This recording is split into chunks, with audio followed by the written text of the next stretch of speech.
their quote-unquote get back and secure a fourth straight A10 win, the fifth in their last 7.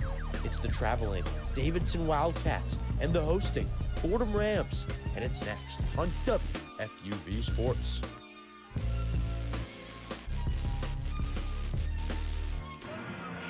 Welcome in to a bustling Rose Hill Gym here on the beautiful campus of Fordham University. I'm Chris Carrino with the pleasure, as always, of being joined by my partner, Joe Henry. We take you live from A10 men's basketball action between the traveling Davidson Wildcats, the former alma mater of Stephen Curry, coming up against the hosting Fordham Rams. Joe Henry, fantastic to be here with you as always.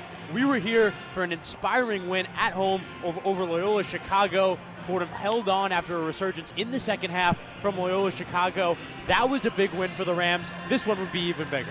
Chris, excited to be here. It's that time of year, just a game and a half separating these two teams in the standings. We're at the point where every game just matters more, and this one's no exception. We're hearing that today's game has the highest ticket sales of the season in the Rose Hill Gym. Chance for 4 straight for the first time since the Rose Thrill season.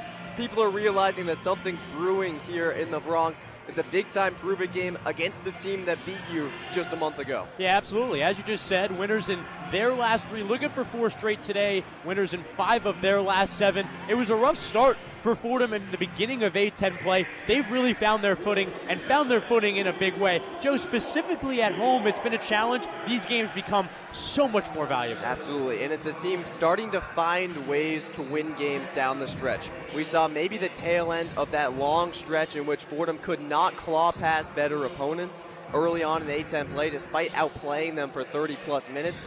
In the Davidson game, that's what Fordham did. They had a 9-point second-half lead, but they blew it down the stretch. Now, since then, off and on the road, we've seen Fordham come back from deficits and be the better team in the last 5 minutes of a game against a team like Davidson, a couple of teams that play really slow-paced basketball, that have a lot of what Mike Magpie would call team talent. You expect another close one. The question, has Fordham overcome its early season late game woes enough to win a tight one here in the Bronx? And on the other side for Davidson, they also were victorious on Wednesday. They beat the Richmond Spiders 65-63. They had an 11-point lead at halftime in that game. They clawed to keep their lead after, similarly, a resurgence from Richmond in the second half. That was only their 4th game this season, Joe, in a game that was decided by 5 points or less. Another one of those 4 games was their game against the Fordham Rams in their last game at Davidson, a 68-63 win over the Rams. From that game specifically, the perspective of that game, Joe, what do the Rams do different today to get just a different result? Well, the most obvious thing is the rebounding battle. Davidson is one of the worst rebounding teams, frankly, in the conference. The Davidson game a month ago was one of just 7 of 27 games that Davidson's played in which they out-rebounded their opponent. And this is not a terribly big Davidson team. They're actually one of the worst rebounding teams in the conference, as I said, but they just out-rebounded Richmond by 15 on Wednesday, and they out-rebounded Fordham in the game that they played. And they rarely out-rebound opponents. They really win games in which they're out-rebounded by, and Fordham, that's their biggest strength. So it starts on the glass, and that's what Mike Magpie has keyed in on the most today.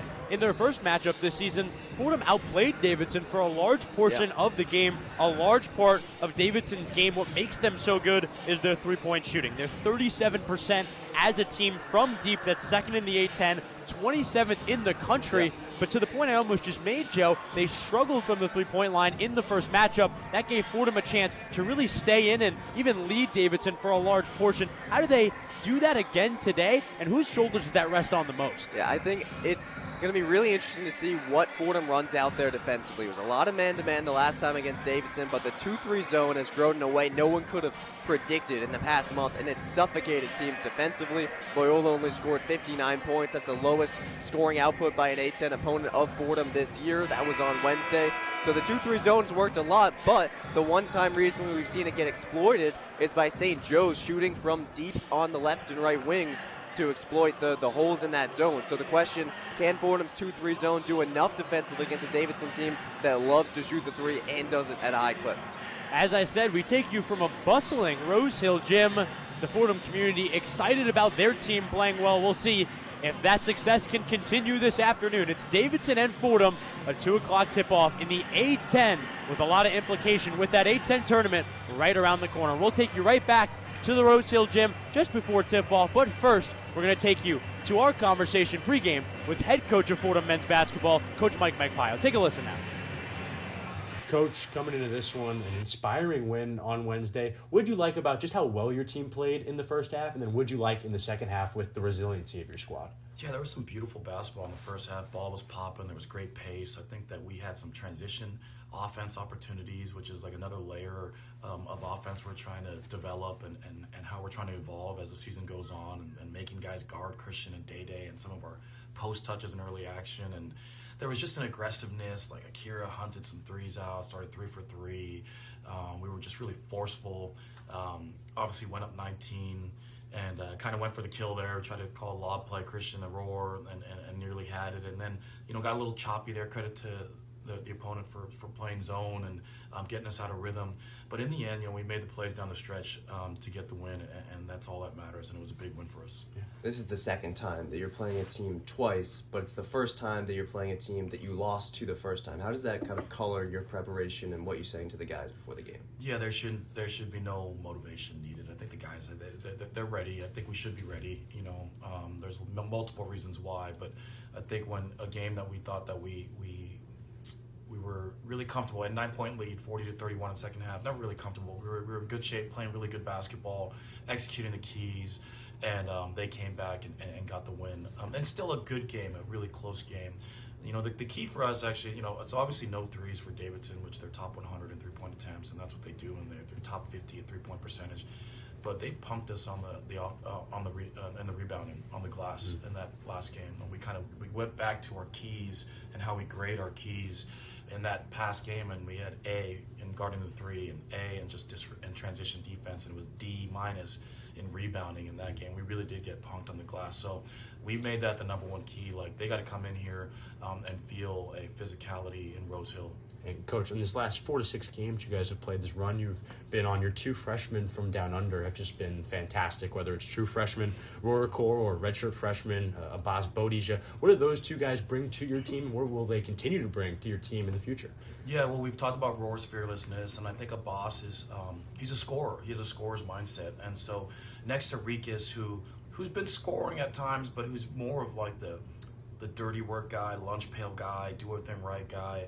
King of hustle. King of hustle stats, king of hustle, really in the right spot all the time. Abbas is just long and can put the ball in the basket and can draw fouls, and he's like bigger than you think and longer than you think, and then he's more of a defensive presence than you think, and it's really cool to see him out there. And his parents got to see him play for the first time ever last game, and this will be the second time they get to see him, so really happy for him. He had his birthday yesterday. They're all the way here from Australia, and so really happy for him, and hopefully I'm looking for a big game from Abbas today. We're going to need him. We're going to really need him, especially against their bigs and number 4 Scovins. Yeah, you mentioned Josh Scovins. He was the guy that beat you last time out, and he's been red hot ever since. He's kind of the prototype of like a big-bodied wing that has given you guys trouble throughout A-10 play. What's the game plan for stopping him? Yeah, even number 13 at Loyola Chicago gave us problems, and so those guys are challenged. That's Abbas, Akira, Roar. Then Rikus will get matched up on him a little bit. And he was a top key the last time, so everybody knows what he can do. But, when he's playing great. And he's got shooters around him, so there's space. It's hard to go help off those shooters, and he's got space. He's a great spinner, and then he's just like all over the place. He's first to the floor. He's a hustle guy for them. He's their heart, and so he poses a lot of problems. We're going to have to find a way to contain him. Thank you, Coach, as always. Thank you, guys. Davidson and Fordham next on WFUV Sports. Back here at Rose Hill, a few moments away from tip-off. The patrons continue to file in. A lot of people taking advantage of the 2 o'clock tip-off here on Saturday. A lot of people making the trip out. Joe Henry, an exciting atmosphere we have here in the Bronx for what could be a really pivotal win for the Bronx, for the Fordham, and the Bronx at large. Maybe it could be historic as well. Fordham's only beaten Davidson on this court once, ever. They're 1-8 all time. That game came nearly 10 years ago to the day, back in late February of 2016. So a lot on the line, not just to get your first win against an opponent in 10 years. And it says a lot about the culture that Davidson's had under the McKillop family for the past 3 decades or so. But not only that, but a chance to have your longest winning streak in 3 years, to really have fully seized momentum in year one of this program rebuild. You can't even call it a rebuild because they've already reached the height that they've reached. Feels like this is the game where if you win this one, then people in the A-10 really start to say, oh, they could really be contending for something here. A true legitimizing win. Yeah. 18 turnovers for the Rams in their last matchup against Davidson earlier in the year. Fordham needs to protect the basketball a whole lot better if they want to have success here this afternoon. No doubt, and turnovers is one of the areas where this Davidson team wins. Fordham, Mike Magpie loves to say, defend, rebound, take care of the ball. That's the 3 keys for this Fordham team, but it's really the same situation for Davidson. While they only have one big man in Ian Plateo, and he doesn't even play a lot of minutes, so they're not a great rebounding team.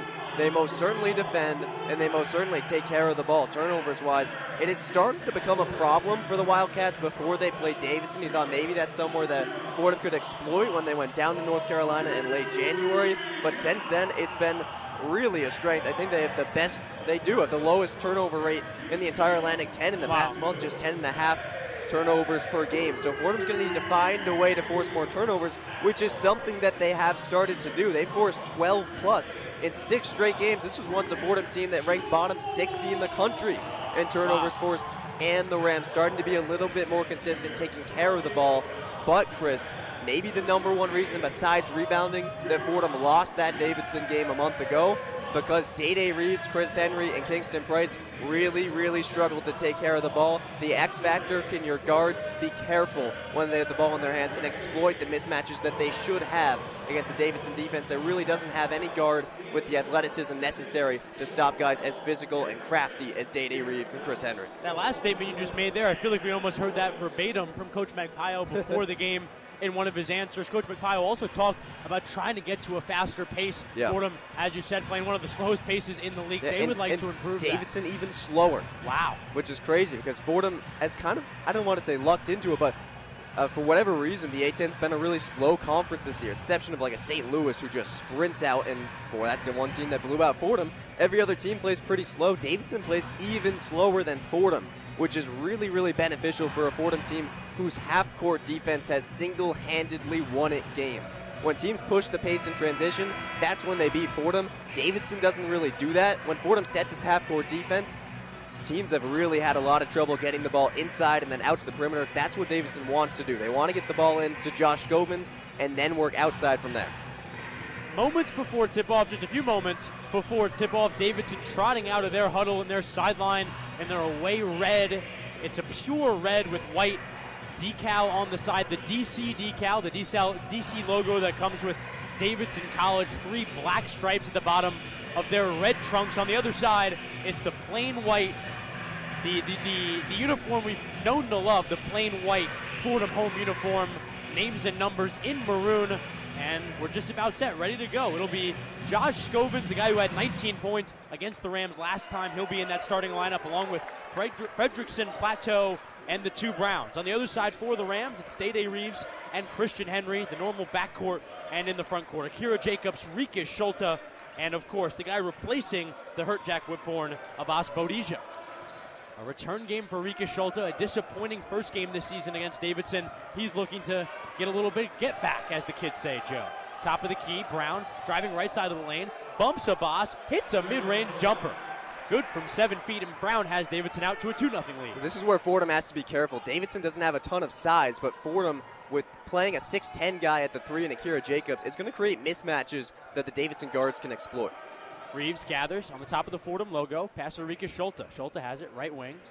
Gives the handoff to Christian Henry. Henry, who has played really well of late, has taken more of a leadership role in this unit as well. He has it, right wing, drives inside through the middle of the lane. Tried to pass it downstairs. Day-Day Reeves grabs it. Left corner 3 at the end of the shot clock, no good. Rebound gathered by Scovins. Sam Brown, pass in the right corner. Fredrickson, top of the arc. Right to left crossover, Plateau. Fakes the dribble handoff, still has it. Top of the key. Looks for a pass, finds Brown. Brown, right wing. Devin Brown. Pass back top of the arc to Scovins. Scovins, dribble handoff in the left corner. Finds it on the roll. Bounce pass downstairs to Plateau. Plateau, multiple jab steps. Passes it off to a cutting Scovins, who finishes at the rim. Around 5 or 6 Pump fakes from Plateau, work in the end and gets Scovin a bucket. Plateau may be 7-1, but he actually has the highest assist rate on this entire Davidson team. So when he draws in multiple defenders, he's going to find a cutter. Left corner, Kira Jacobs gathers. Fordham offense operating. 4-0 lead for Davidson. 18 minutes to go in this first half. Akira Jacobs, left wing. Pump fakes, drives, kicks it. Cross court, Day Reeves. Day Reeves has it. Right wing, right to left crossover. Drives inside and finishes behind his right ear with his right hand. What a play from the All-A-10 player.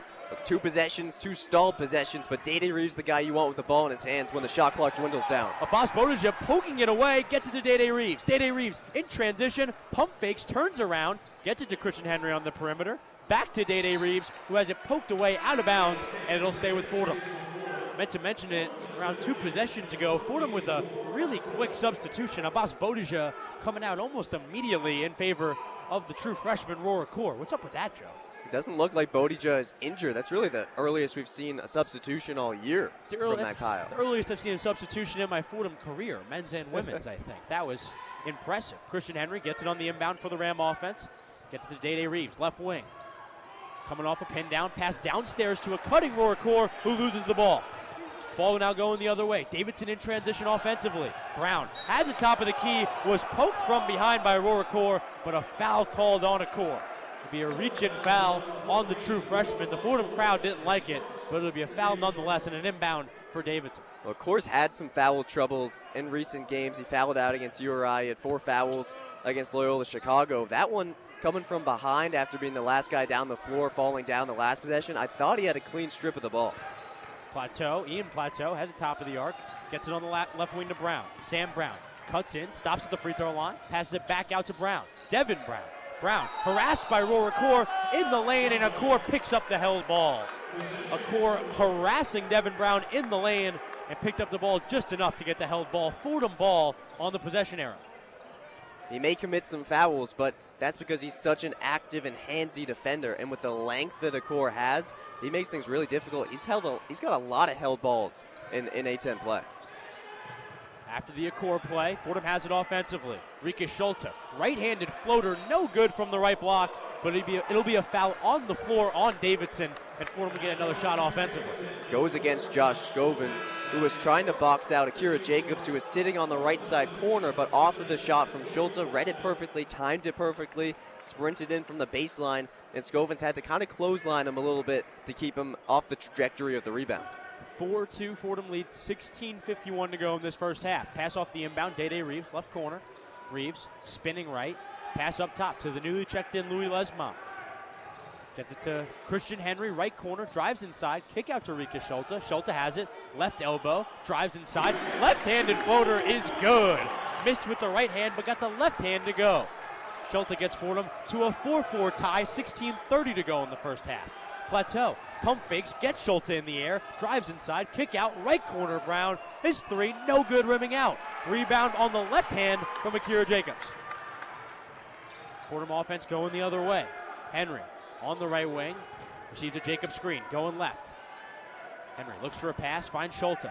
Schulte has it, ball above his head, left wing. Schulte, pass to a cutting Day Reeves, who finishes it calmly at the rim. What a pass from Rika Schulte, threading the needle offensively. Davidson working quickly the other way, getting into their set extremely quickly. Scovins, back out, Fredrickson 3, no good from the right wing. It was good. It rimmed out, bounced on the rim, thought it wasn't going to go in, and it ended up going in. Yeah, I didn't think that was going in either. By the way, offensively, great to see Rika Schulte being the engine of this Fordham offense. He's getting touches every possession. This is a revenge game for him. And there he is, Schulte under the basket. He's rejected by Scovins. Schulte gets the loose ball, gets it back out to Christian Henry. Good job there on the second chance.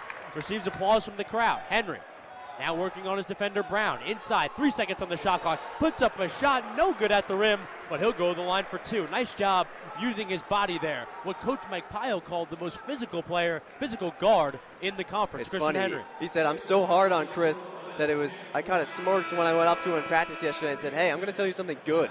You're the most physical guard in the A10. We see that there. He draws fouls at as high a rate as any. And again, Rika Schulte getting involved. This is a guy who played his freshman season at Davidson, and it really meant a lot to him to be able to be back in the A10 playing against the team that he never really got a shot to crack the starting lineup of. He transfers to UC Riverside, comes right over to Fordham when Mike Magpayo signs here. He had kind of a rough game a month ago against Davidson. Fordham loses. They get out-rebounded. He took that really difficultly. So no surprise to see him energized, maybe a little bit angry, looking for some get-back here today. He's been really involved early.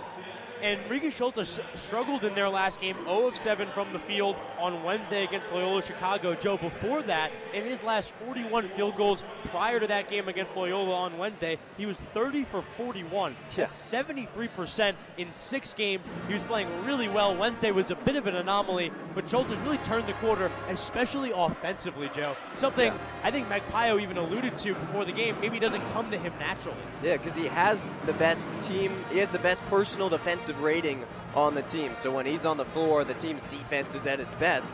But he also has the highest offensive rating, and you might be confused because he's been a little inconsistent offensively in A-10 play. He'll have games where he's hunting a shot and he's scoring 15, and then he'll have games like against Loyola Chicago where he scores just 1 point in 30 minutes. The question, which Rika Schultz are you going to get offensively? So far, we've seen an aggressive Schultz who's got a bucket, who's got a really nice feed on a back-cutting Day Reeves, who has been the guy who's been kind of heliocentric to this offense. He's had the ball in the slot, looking for options, playmaking, back to the basket, getting his own shots in the post. That's the kind of Rika Schultz that you want, especially in a revenge game. You know that he wants it more than anyone else out there. Schultz scoring once already, 2 points from the field. Day Reeves leading the game. He's 2 for 3 from the field. He has 4 points. Day Reeves, always the guy leading this team, especially down the stretch for Fordham offensively. And it seems even in stages like this, when Fordham just trying to gain their footing, he is so vital to just their possession to possession on both ends of the floor. And it's whenever the team really needs a bucket, that's when he steps up. It's whenever the offense is slowing down. The first 2 possessions of this game, Fordham took the full 30 seconds, and they really failed to get penetration. First possession, they got a little bit of depth from Chris Henry on a dribble drive, but he was deterred. Second possession, Akira Jacobs bit a defender on a pump fake. He drove inside, but then the help defense came. When in doubt, you go out to Day Reeves. He gets you a bucket late in the shot clock, and he just gets this offense going when it needs to. Both teams shooting the ball really well. Both teams have combined 6 for their last 8 field goals. Both teams 3 for 4. They would like that to continue coming in after the break. Timeout over here in the Rose Hill Gym as the Rose Hill Gym continues to pack in. It's just a beautiful Saturday here in the Bronx. A little bit cold, but the sun is out. And if you've been to Rose Hill Gym, you know not many gyms in the country are better from a natural light perspective, Joe. It's That's fantastic true. in here. A truly light, positive, beautiful environment in the Bronx. Christian Henry, good on his first free throw. Huge to see his first free throw go down, not just for him as a shot maker from the field, but at the line where he gets so often, he's really struggled. 59% on the season. He struggled against Loyola, and he misses his second year. Right as you said it, Christian Henry continuing to struggle. He splits a pair at the line. 7-7, Fordham and Davidson tied. 15-10 to go in this first half. Fredrickson has it, top of the arc. Going right around a screen, around a Logan screen. Gets it in the right corner. Blooms trying to work it back up top to Brown. Devin Brown gets it into Blooms, quick pass back in downstairs to Logan. Logan physically working on Schultz. Back out to Fredrickson. Fredrickson, step back mid-range jumper, no good. Logan there on the offensive rebound. He couldn't get the shot to go, but he was fouled. It'll be Rika Schultz on the foul, and Logan will go to the line. Sean Logan, the 6'10 Westfield, New Jersey native. So we see Fordham switch up its defensive looks throughout A-10 play. They're not, just because the 2-3 zone's been elite doesn't mean they're going to go to it all the time. That was the first possession. We saw a full 2-3 zone, the full possession. It worked. It forced an 18-footer as Sean Logan misses his first. Great defense there. If you force Parker Fredrickson to take a step back 18-footer as his first shot attempt of the game, that's a successful possession. Unfortunately, just a long rebound. Nothing Rika Schultz could do about it. Logan got it. He had good positioning, draws the foul, goes to the line. Logan misses the first and misses the second. Sean Logan with an unorthodox, high-arcing free throw mechanic, and neither of them went in. Nice pass downstairs, no look to Bodija, and he's stuffed at the rim. Sean Logan right on cue, making another big play, this time on the defensive end. Yeah, and that's his calling card. Yeah, I was just about to say, Joe, not only is that his calling card, Joe, he's played 18 games this year. He has 40 blocks. Ridiculous. If he qualified, he'd be second in the A-10 in blocks per game.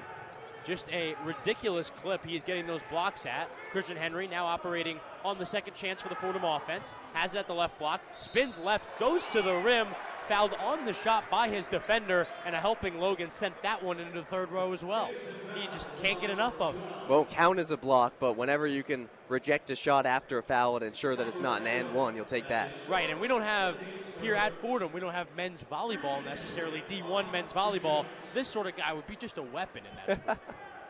Well, Fordham women's volleyball was first in the country in blocks this season. There you go. Shout out the Fordham women's volleyball team. Shout out. I know that's your absolute jam, Joe Henry. As the first one's good at the line for It's Christian been Henry. said that it's right up there with Fordham men's basketball as my #1 sport.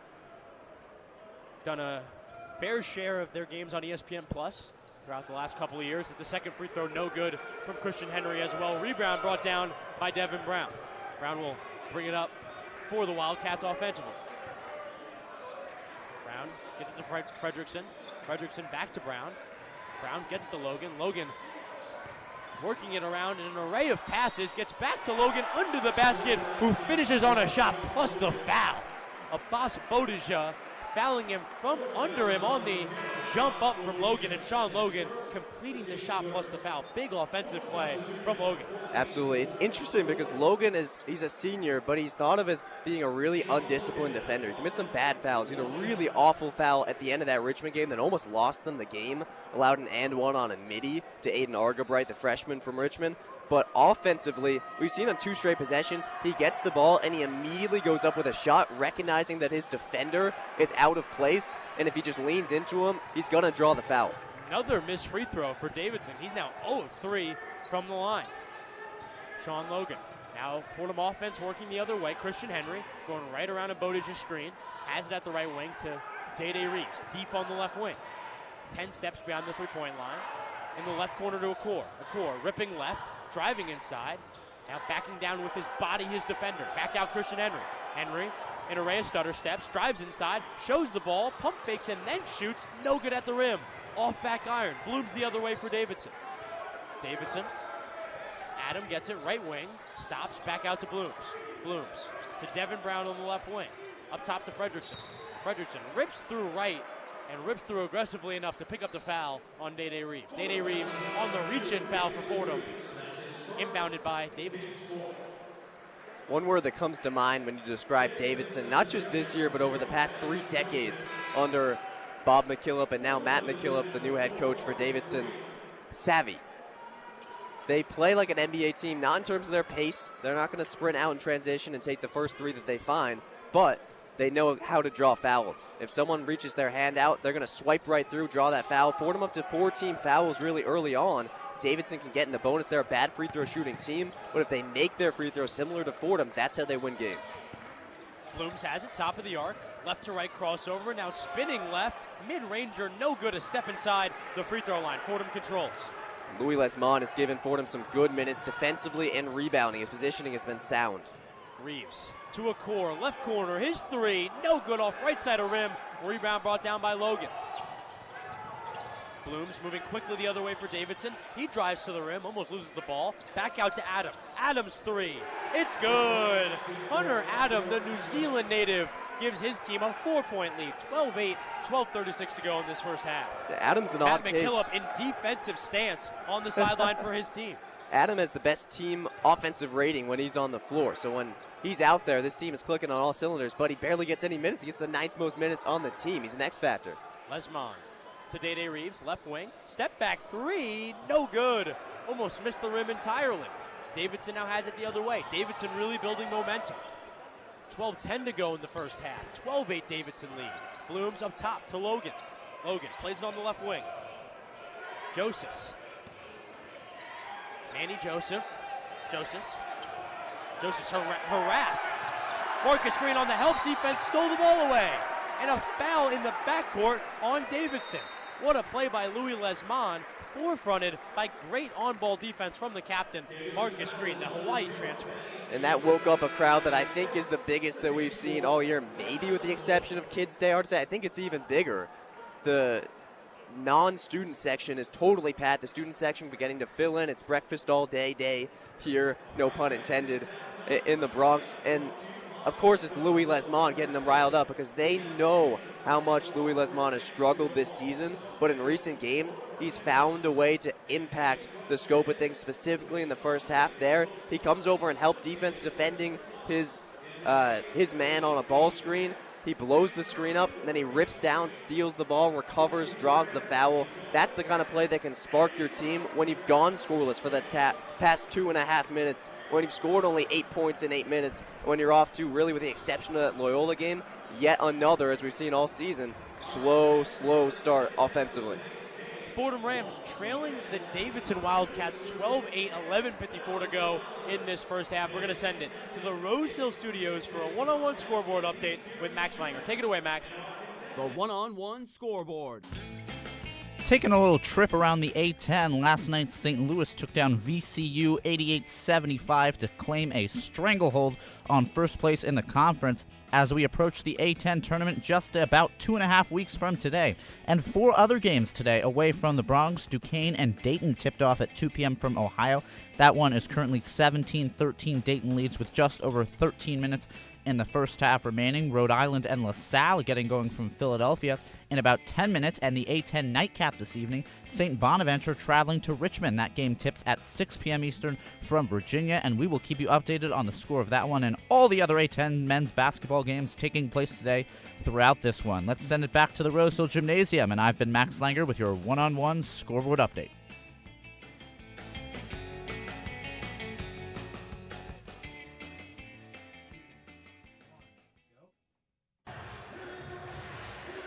Thank you to Max Langer. Always appreciate him on his scoreboard updates. He'll get his Fordham basketball broadcasting debut this upcoming weekend. He'll go to St. Bonaventure with our producer, our beloved producer, our legendary producer, Kurt Sippel. The two of them will be doing the finale of Fordham women's basketball's A10 slate as they go and take on St. Bonaventure. Good luck to the both of them, especially Max.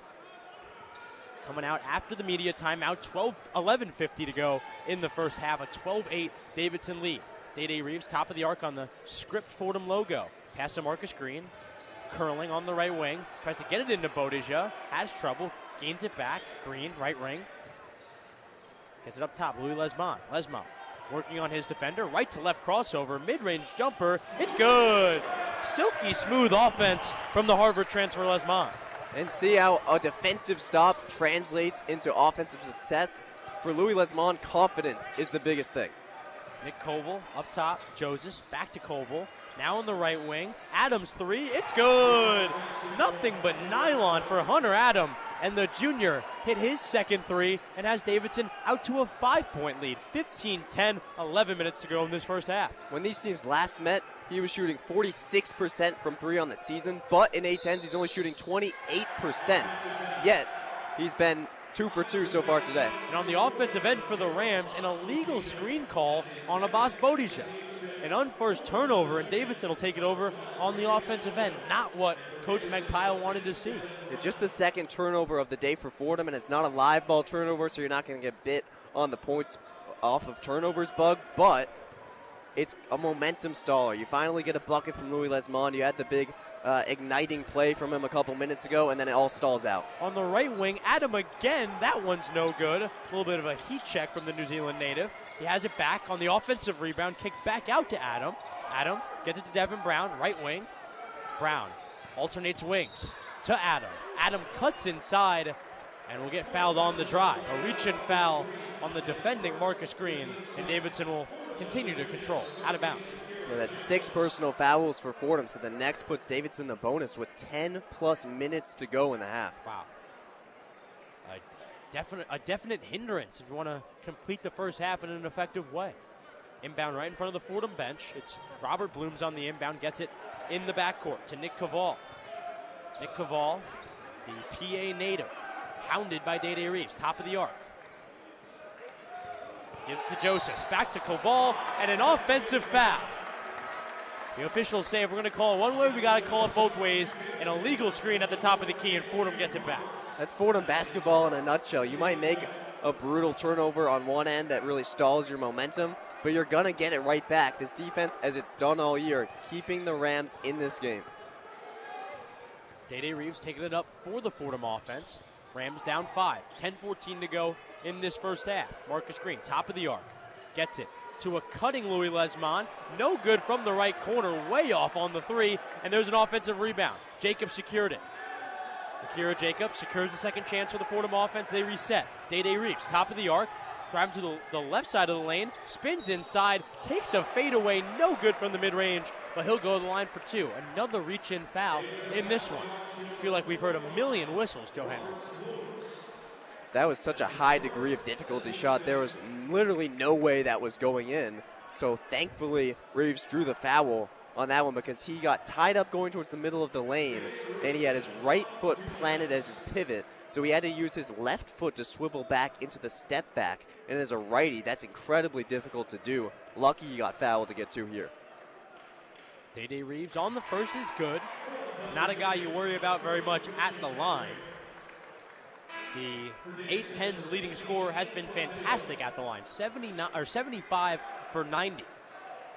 For a guy that takes the most high-pressure free throws, the most important free throws for Fordham, that's a very high bar. And he's starting to take a lot more of them, too. He had a 9-game stretch where he didn't take 6 or more free throws in a single game, but his past 2, he's taken more than 6 in each of them. So good to see him getting to the stripe early. Reeves good on the second as well. It's now a 3-point lead for Davidson. 15-12, 9:52 to go here in the first. It's Koval. Drifting over to the left wing, guarded by Henry now. Koval gets it to Adam. Adam takes the handoff. Cross-court pass to Brown. Devin Brown looks to get it into Plateau. He does. Plateau backing down Schulte. Spinning right baseline side. Great move. No finish. Miss at the rim.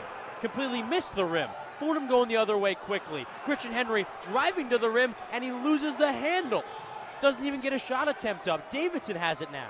Davidson going the other way. Plateau dribble handoff. Dribble handoff to Blooms, who also lost it. Outlet pass to Marcus Green. Marcus Green under the basket, got the bucket, plus the foul.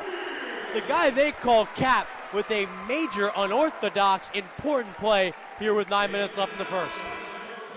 Who would have thought going into the week that the guy that would exceed expectations the most will be Marcus Green, a guy who's seen his playing time dwindle and dwindle and dwindle throughout the year, become less and less impactful.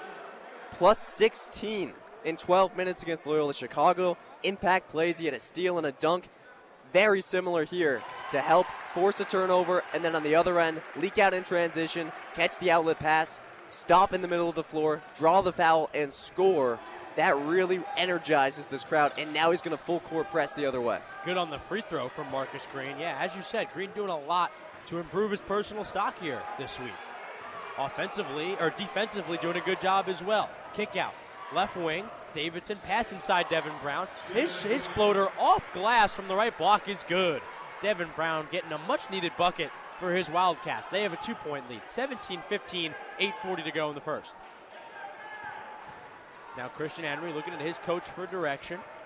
A lot of off-ball movement around him. Henry firmly planted in the middle of the Script Fordham logo. To Green, right wing, kicks it out. Left corner Jacobs. Ball goes around the perimeter, sticks at Henry. Henry, left wing to Jacobs. Gets it back to Henry. They'll reset the offense. 11 on the shot clock. Henry working on the much bigger Plateau. Back out, and an offensive foul. It'll actually be a travel. Christian Henry trying to kick it out to Marcus Green before that. Took too many steps. It's a little scary because he is the single guy that most impacts winning and losing for Fordham. When he has a good game, Fordham wins. When he's a bad game, Fordham does not win.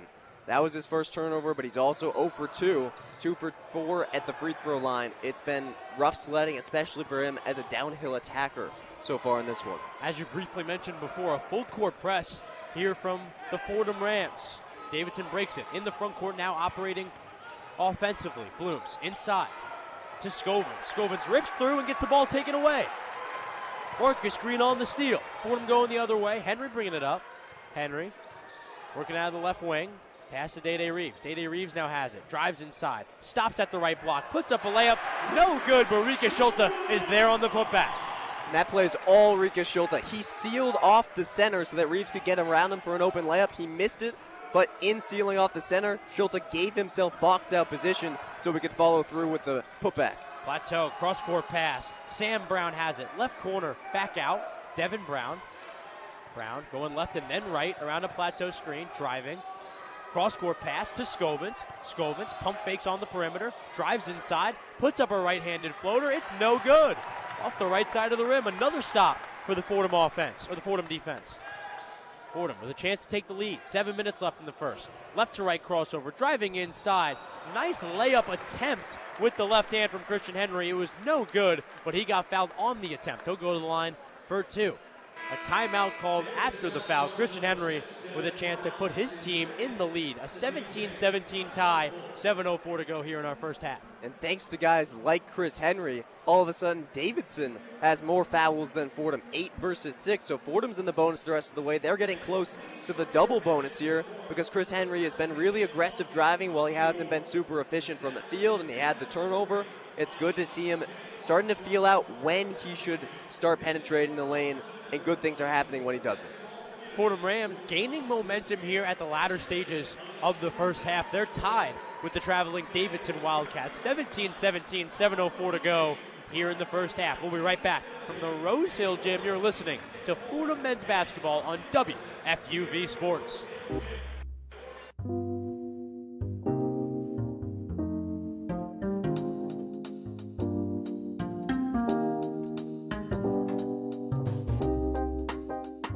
I'm Kurt Sippel, telling you to tune into One on One, New York's longest-running sports call-in show.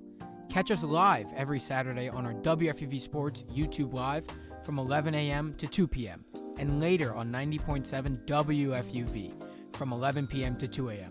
We break down the week's latest headlines with our collection of tri-state area beat reporters, along with interviews with your favorite athletes and media personalities. WFUV is your home to talk all things New York sports.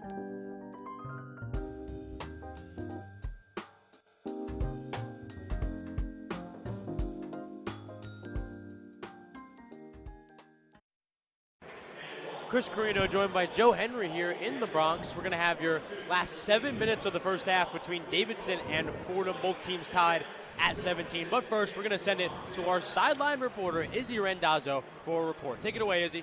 Thanks, Chris. Now, as the season has progressed, a word I've heard almost every time I've been on the sidelines is energy. Head coach Magpio has consistently underscored the importance of his players playing with a positive attitude and heart, and this game is certainly no exception. This Fordham team has the prowess to win games, as we've seen all throughout these last few months. The key, however, is that they need to bring grit onto the hardwood. I noted how Magpio yelled just a few moments ago towards the bench that, quote, this game is about energy, and, quote, if you're going to come into the game, you have to bring the energy. That advice is going to be vital as this game unfolds and the Rams look to secure their 4th win in a row. It's a packed gym, and I'd say the energy is already pretty electric. Back to you guys. Thank you, Izzy. Always appreciate the fantastic work on the sideline. We'll hear from her at least a few more times here tonight. We just saw on the Jumbotron during the timeout a lot of celebrities in the house for the big game here on the Saturday afternoon. A few Barstool personalities, Jack Mack, Tommy Smokes. Most importantly, Ryan Gregware. You got to let me get there. You got to let me get there. A few alums I just mentioned, and also what I was going to mention, Joe, if you just let me finish, you're now 3rd on the totem pole of the guys I'm about to say. I have 3 of my favorite sports managers in the building at the same time right now. Ryan Gregware, Joe Henry, and of course, last year's El Jefe, the one and only, the great Lou Orlando. It's a celebrity row, only comparable to Madison Square Garden here at the Rose Hill Gym today. It's pretty much the exact same thing, at least from my perspective. One difference here early on as Chris Henry hits his free throw. Fordham goes up 19-17. Look at Chris Fordham Henry. already with 5 offensive rebounds. They finished with 6 last time against Davidson, and Davidson had 13 in that game. They only have 2 so far today. Davidson spending almost 2 minutes scoreless here. Scovins in the left corner, working for the Davidson offense. Into Plateau, who gets the ball stolen. Akira Jacobs working on the double team, and he poked the ball away. Fordham offense trying to compound their lead. 19-17 Fordham lead, 6.5 to go in the first half. Behind the back, left to right dribble. Driving inside is Christian Henry. No good at the rim, but it's going to be a foul at the rim really late from the scores table official. And Christian Henry will go back to the line. Christian Henry needed the practice. He's getting it today. Yeah, Already that's his a good way of third trip to putting the it. line. Third or fourth trip to the line. It was funny because Day Reeves went 9 for 9 at the line on Wednesday, and Andrew Bogish, another FUV alum, asked him, are you going to be leading the free throw drill and practice going forward because the rest of the team has struggled so much? And he said, liked that well, one. I kind of miss them all in practices. Henry hits his first. And so I guess I shake off all the rust, and then I'm so good in games. Maybe the opposite could be true for Chris Henry. Henry now, after that, make 5 for 7 from the free throw line so far. And it does seem to be later in games, Joe, that Christian Henry starts to struggle from the line as he misses the second. A little bit of announcer's jinx there. And the Fordham Rams hold on to a 3-point lead. 20-17, 6.5 to go in the first half. Devin Brown, left wing. Looking for a pass. Moves to the top of the arc, guarded by Marcus Green. Brown going through the left side of the lane. Spinning right, tries to fire it inside to Logan, and it's poked away by Rikus Schulte. Intercepted by Rikus Schulte. Fordham offense going the other way. Left to right crossover. Inside by Henry. Henry driving inside. Acrobatic finish. Doesn't get it to go. Davidson going the other way. Scovins, kick out. Extra pass. One more pass. Devin Brown's corner three. No good from the left corner. A fight for it on the glass ends up in the hands of the former Davidson player, Rikus Schulte. Chris Schulte is everywhere. We talked about it early in the game. 2 straight steals and then a huge box out on a 7-footer to pull down a contested rebound. Schulte, one of the best front court stealers in the country. He's had multiple games with at least 5 steals this year. Roar Core, right corner three, no good from the true freshman. Another fight on the glass ends up with Davidson. Schulte put up a good effort. It's now Blooms moving quickly the other way. He'll slow it down slightly. Matt McKillop giving direction in his absolutely fantastic full suit on the sideline. Devin Brown, right wing, guarded by Marcus Green. The cap plays it up top to Logan. Logan. Pass on the right wing. Fredrickson drives into the mid-range. Back out to the perimeter. Into Logan on the right post. Logan backing down Schulte. Right spin, right-handed floater. No good. Schulte on the rebound. That's 4 straight stops that can be credited almost exclusively to Rikus Schulte, Chris. Bloom of Davidson clapping during the defensive set. His team seemingly frustrated offensively. Henry out of the left wing. Left to right crossover, kicks it out. Marcus Green right wing. An array of stutter steps, drives right side of the lane. Right-handed layup goes on the heavily contested. Really great play there from the Hawaii transfer. He has Fordham out to a 5-point lead. 22-17, 4:20 to go in the first half. A 7-0 run from the Rams. It's the guy who went 4 straight games scoreless until last time out against Loyola Chicago, and now he's becoming one of the top impact players on the team. Brown driving straight to the rim from the right wing, puts up a turnaround floater, which is no good. Ball is loose. I believe that one's going to be Fordham ball. It is. Fordham on a 12-2 run in the last 7 minutes. A really inspiring segment for Fordham. Some substitutions taking place for the Rams. Roar Core and Marcus Green subbing out. That's in favor of Louis Lesmond and Day Reeves. They haven't forced a turnover in the past 3 possessions, but before that, they were forcing them at an uber high rate, up to 8 now for Davidson. Fordham has 7 steals. Rikus Schulte has a couple of them. Day Reeves has a couple of them. And it's jump-started the Fordham offense because they can get out and run it. Reeves, right wing, comes off a pin down, drives inside. Hop steps in the mid-range, tried to back it out, but lost his footing. A travel call on Day Reeves. You won't see that guy commit many unforced turnovers. He did there. It's the 4th for Fordham as a team, and the Rams have done better of late with the turnover differential, but maybe not exceptional. For them to be doubling up Davidson in that category in the right kind of way, Davidson has 8, Fordham has 4, is the reason why they're winning. After the Fordham turnover, a media timeout, so we'll send it back to the Rose Hill Studios. 22-17, Fordham lead over Davidson. 3:49 to go in the first half. We're going to send it to the Rose Hill Studios for a one-on-one scoreboard update. Once again with Max Langer. Take it away, Max. The one-on-one scoreboard. Well, we looked at the A-10 a few minutes ago, but a busy slate for Division I college basketball all around the country. There are 17 top 25 games being played today. Some matchups to keep an eye on. 3 o'clock Eastern, the 4-seeded Arizona Wildcats go to Texas to take on the 2-seeded Houston Cougars.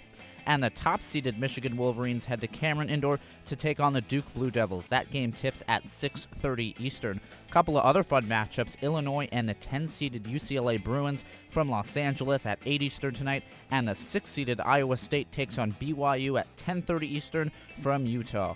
All of these games and everything else on the slate today are games with massive implications as the first round of March Madness starts just under a month from today. I've been Max Langer, and this has been your one-on-one scoreboard update.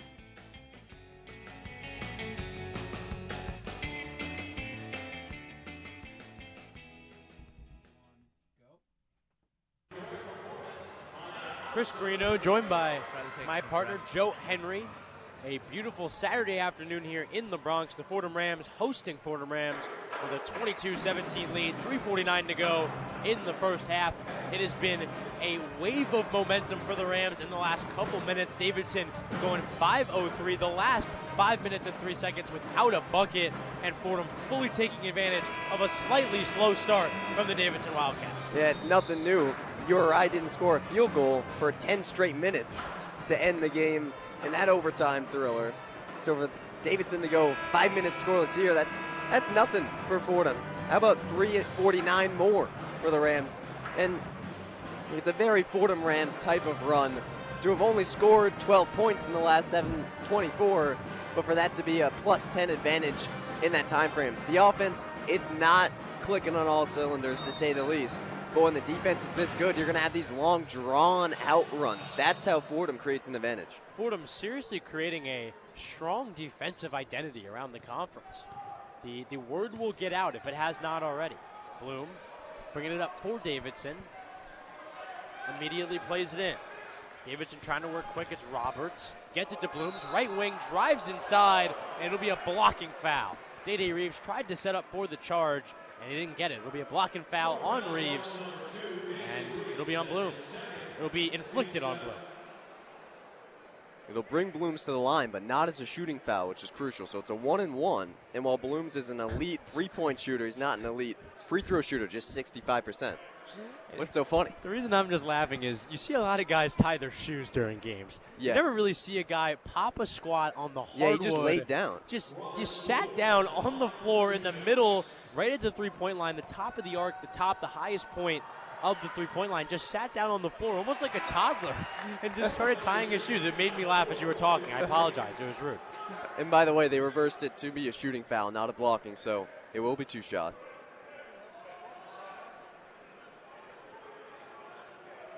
They're now mopping the floor on the spot where he sat.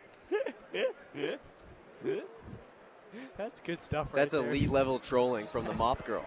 That is, I couldn't have said it better myself. That is elite level trolling from the mop girl. She's smiling on the basketball stanchion. She knows.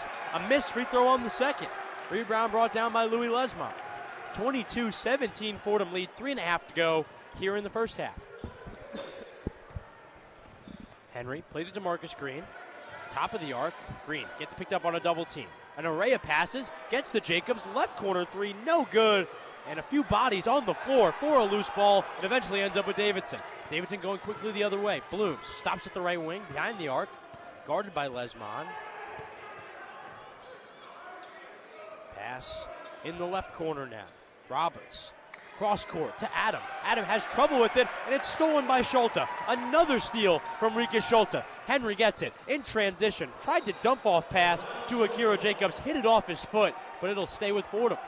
Davidson also thinking that went off Akira Jacobs' foot. It's a familiar possession. Rikus Schulte getting a steal and pushing the team out in transition. 2 things that centers are not supposed to do, but also Chris Henry kind of struggling to start the offense in the fast break.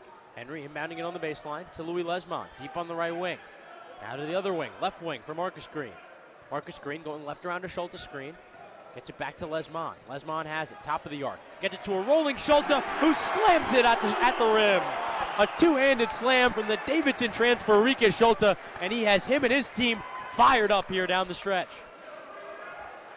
24-17 Fordham lead, 2.5 to go in the first half. Ball poked away at the top of the arc. Blooms regathers it, has it at the left wing. Left to right crossover through the middle of the lane, stopping at the right block, no good at the rim. Roberts there on the offensive rebound. Second chance for the Wildcats. Devin Brown out to Adam. Adam driving, Mid-range shot, it's good. Adams stopping and popping from the left elbow, and he got it to go. Not sure Davidson has needed a bucket that bad all game. They got it. Henry has it, top of the arc, 24-19 Fordham lead, 1:50 to go here in the first. Green, on the top of the arc, working on Fredrickson. Not in any rush, taking his time to the right side of the lane. In the left corner to Lesmond. His three is good, plus the foul. A 4-point play opportunity from the Harvard transfer, Louis Lesmond. What a play here toward the culmination of the first half. Wow, Joe. They call him left corner Louis. Do He they? tried one from the no, they don't. He tried one from the right corner and he airballed it by a solid 3 feet. How about left corner, guy in his face, guy runs him over and he buries it plus the foul. A fantastic feed to find him wide open in the left corner. And then for a guy who's really struggled, maybe even had been in his own head during this year, which you can only assume, that is a big moment for him. Huge for his confidence, huge for the team as a whole, because how often has Fordham had this type of lead late in the first half and just squandered it down the stretch?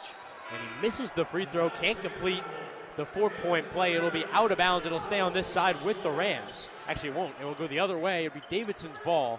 1:36 to go here in the first. 27-19 Rams lead.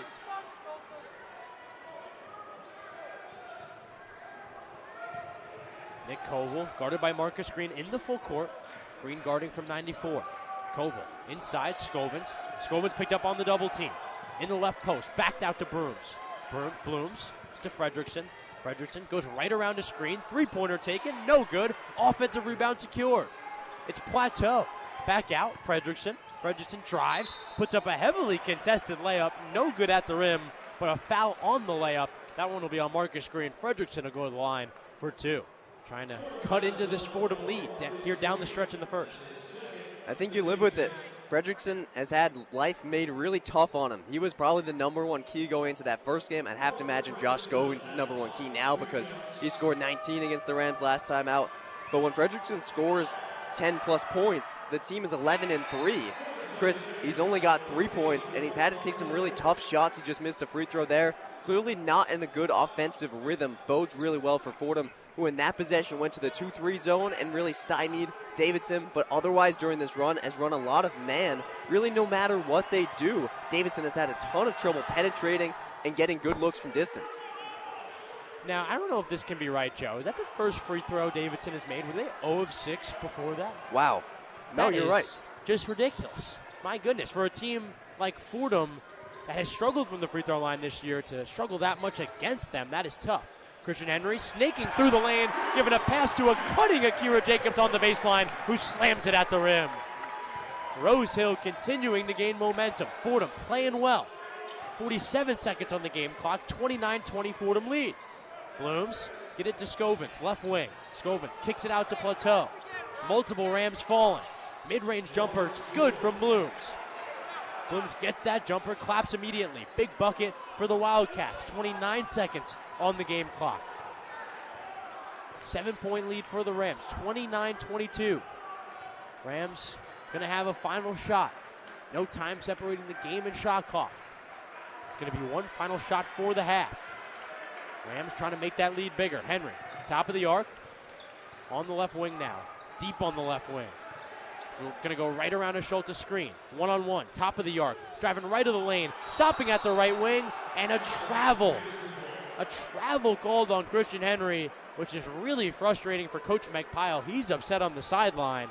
And with 1.5 on the game clock, Davidson will have a final chance.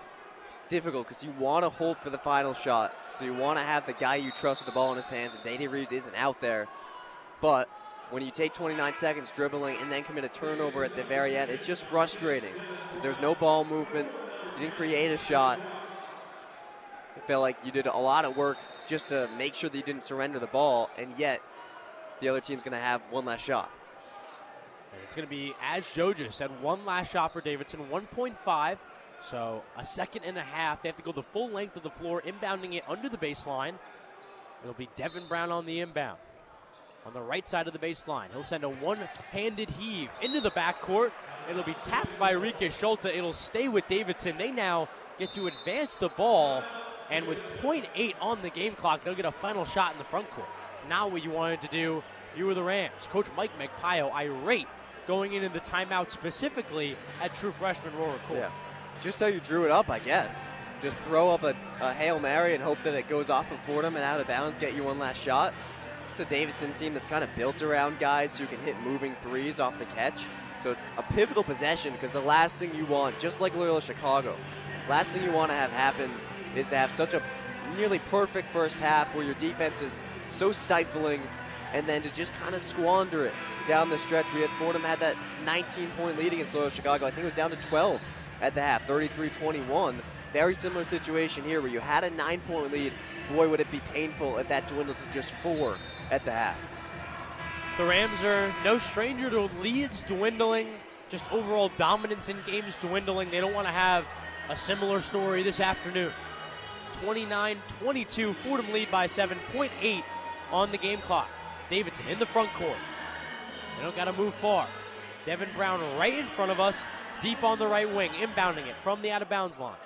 Brown inbounding like he did before. In the right corner, Blooms gets it off.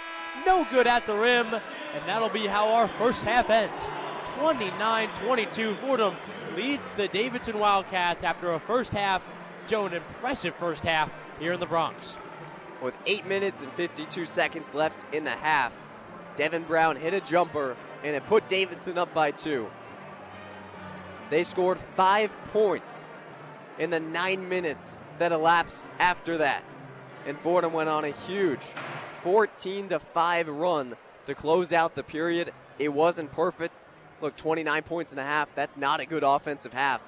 But to give up just 22 on the heels of your best defensive performance of the year, such a similar vibe to that game a month ago where Fordham went into the break with a 6-point lead over Davidson 30-24 and lost that lead with about 12 minutes left. They had a 9-point advantage. Now it's 7 going into the half. The question, has Fordham grown enough as a team over this last 3-game win streak and come from behind situations, lead retention situations against Loyola Chicago to do enough against a Davidson team that's coached on the discipline and consistency that has plagued Fordham at times this year? It truly is a microcosm of the season. The question, has Fordham done enough to get over the hump? We'll find out the next 20 minutes. Joe will truly see those questions answered in the second half. Fordham leading going into the locker room after a half, 29-22. It was 6 points from Day Reeves and Rika Schulte that led the way for the Rams. 8 points from Adam with a few threes. Hunter Adam, the New Zealand native, leading the entire game.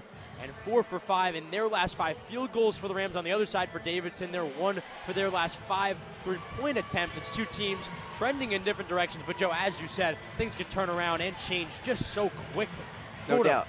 Fordham going into the locker room after an impressive and exciting first half. They lead 29-22 over the Davidson Wildcats. We'll have you set for second half action here from the Broken Down Bronx. But first, we're going to send it back to the Rose Hill Studios for a one-on-one halftime report with, once again, who we've heard from, Max Langer and host Henry Wolf. Take it away, Henry. The one-on-one halftime report. Well, welcome back to the studio here at Rose Hill in the Bronx, where the snow is receding, the grass is showing, only for more snow to be falling in the next coming days. My name's Henry Wolf. I'm joined today by Max Langer, our producer Kurt Sipple, and we'll be hearing from Sidelines reporter Izzy Randazzo in the coming minutes. Coming into the half, the Rams are up 7 against the Davidson Wildcats, the score being 29-22. The Rams, coming off a 4-game win streak in this game, Day Reeves has scored double-digit figures in all 26 games, and he's averaging 18.5 in the last 14. He's leading the charge right now. Max, first of all, how are you doing today? Second of all, Day? I'm doing fantastic, Henry. And yeah, I look at this game so far, and Rams lead by 7, but when you break it down the box score, it really doesn't feel like that they should be up by that much. Both teams are shooting about the same percentage from the field. In fact, Davidson's hit 2 more threes, and they've each had the same amount of rebounds. But when you look at where the Rams have separated themselves so far in the first half, it's really at the free throw line where they've made 8 free throws compared to the Wildcats are 1 of 7. And then, of course, it's also on the turnover battle. Rams have only turned the ball over 5 times, where they forced Davidson to turn it over 9 times. And that was what Magpie was talking about pregame. He wants this team to come out with energy and to have the ball in the hands of people that can force fouls. A few more standout players before we keep going. I want to talk about Rika Schulte. He's leading the team with 7 double-doubles this season, shooting .578 on the season, .633 over the last 4 games with 10.8 a game. And senior guard Christian Henry averaging 13.2 points over the last 4 games. He's also leading assists in the A10, averaging assists per game in the A10 right now. And he's doing that just this game. His ball movement this game has been impeccable. He's finding Rika Schulte in the paint, and Rika Schulte's been throwing it down and going up and getting those rebounds. Yeah, you look at these 2 players like you mentioned, Rika Schulte and Christian Henry. From a Christian Henry perspective, of course, he came into the year, he started off really, matching Day Reeves in terms of his scoring ability, but as the season has progressed, you've seen him take more of a leadership role with this team, as Joe and Chris mentioned on the broadcast, and like you mentioned, he leads the A10 in terms of assist numbers. And conversely, when you look at Rika Schulte, of course, he had a great game last time Fordham played Davidson a month ago down in North Carolina. And again, tied with Day Reeves as the leading scorer so far in this first half. He's got 6 points, 3 of 5, as well as 5 rebounds, 2 steals. He's been great so far in the first half. Yeah, let's turn it over to Izzy Randazzo to see what she can give us a little insight from courtside. Izzy, what do you got for us? Hey guys, like I said in my sideline report, the energy for this team is looking great today. Magpie was kind of always emphasizing the need for these players to come out onto the floor with grit, with heart, with energy, and they're doing exactly that. It's been a little bit of a slow game for the beginning. Most of their points are coming from the paint, not really shooting well from 3, but this team has the prowess to get it done, and I have no doubt that they're going to be able to. I can feel the energy from here of the stadium, from an inside source at the stadium. It sounds like the crowd is packed today. Izzy, with Magpie and what you said about the energy, sorry to cut you off. I was just going to say, it's the energy it's looking great right now. There's so many people here, and kind of going off of other games, a lot of the fans have been for the away team, and right now that is not the case. There are so many Fordham fans in the building. It's great to see. It's great to see people coming out to support the Rams. Thank you so much, Izzy. We'll be hearing from you shortly in the second half when we hear from your next sideline report. Max, coming back to you, I wanted to keep talking about this energy because Magpie was saying in the pregame that the team is figuring the ball movement out. We've been getting the ball in the hands of Day more. We've been getting the ball in the hands of Christian Henry more and Kingston Price when he's on the floor, and it's turned out very well. They have forced Davidson to make 10 fouls this game, and we have been 66.7% from the free throw line. I think it's impressive, and it's the much-needed boost this offense has needed all season.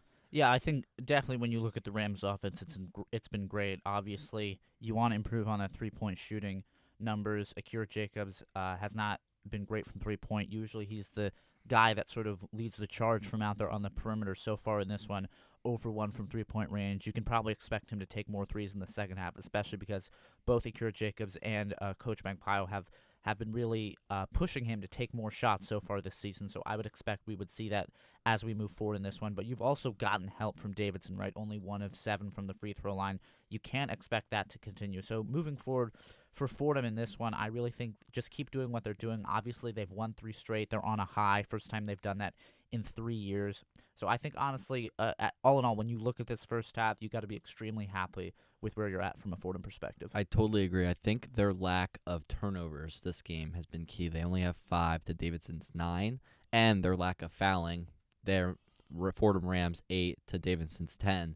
That has limited Davidson's points and limited their, I would almost say momentum. Fordham's been giving teams momentum to come beat them. I think what Fordham's doing here is they're kind of controlling the ball more, playing the offense that they can play. They've got shifty shooters in their guards, and now we've got big guys that can throw it down and get rebounds like Rika Schulte, even though Jack Whitbourne's hurt right now.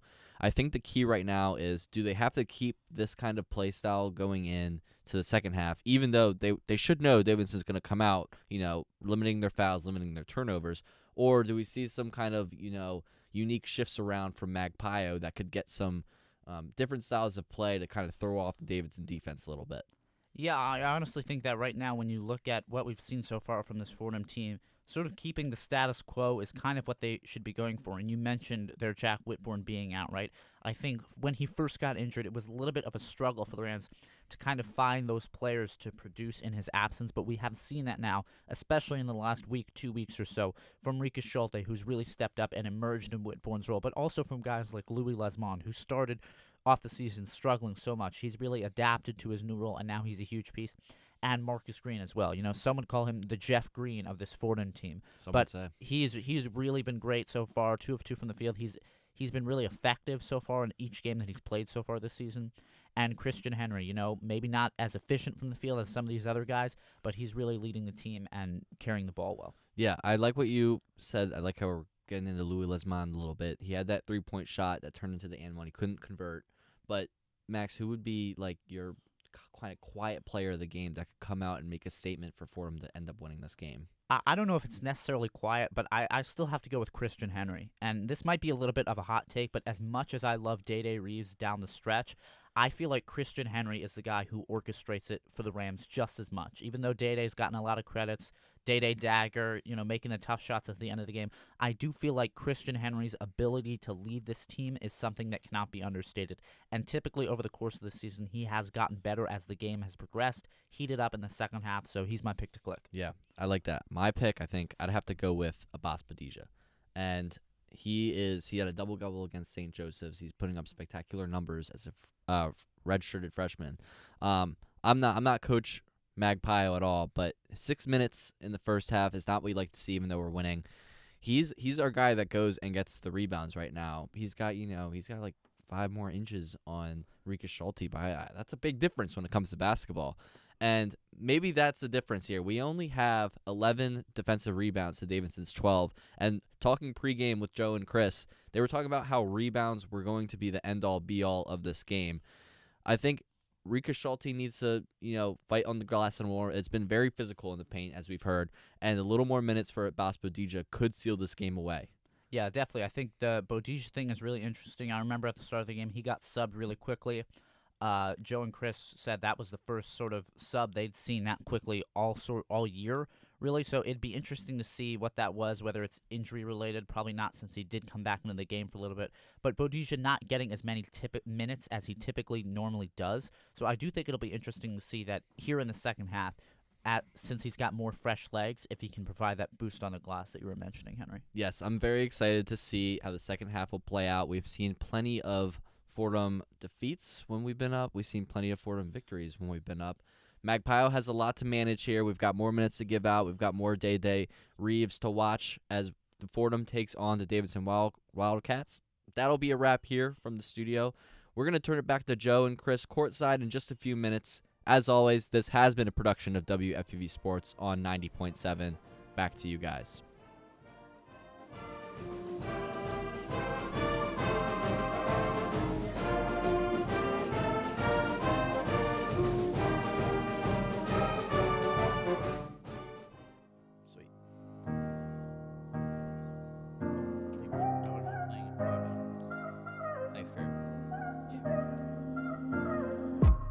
Hey, what's up? It's Owen Kelty, one of WFUV Sports' New York Knicks beat reporters.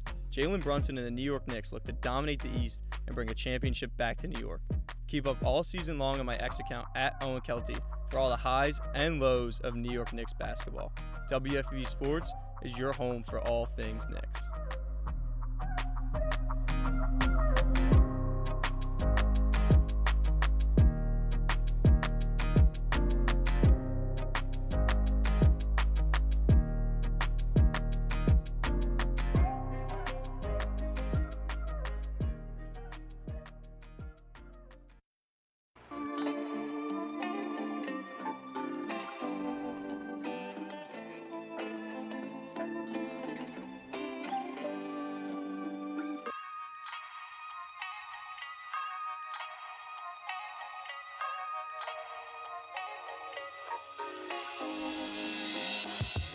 Hi everyone, I'm Grace McCarran and I'm one of your 2025-26 New York Islanders beat reporters for WFUV Sports.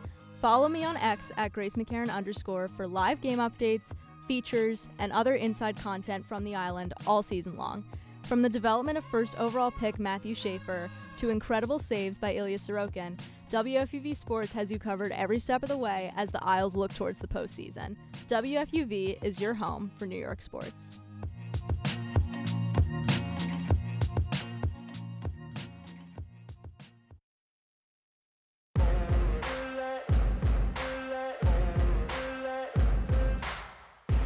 Hey everyone, I'm Alex Diaz. And I'm Mary Hannah Gallagher. And we're the host of All In, a women's sports podcast. On All In, we discuss everything women's sports, from the WNBA, the AUSL, and NWSL. No matter the sport, we have you covered. You can catch us on Spotify, Apple Podcasts, or anywhere else you get your podcasts. All In is a production of WFUV Sports.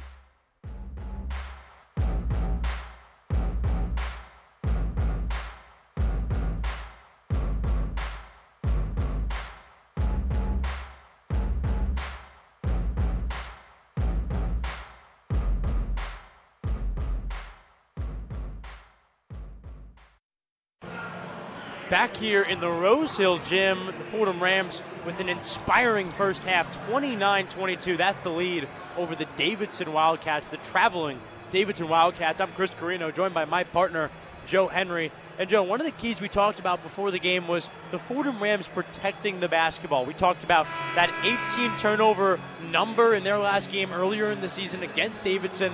We talked about how they had to limit that. I'm not sure the other team heard us very well. The Davidson Wildcats almost adapting sort of this turnover-filled mindset Fordham has had recently. They had 9 turnovers in that first half.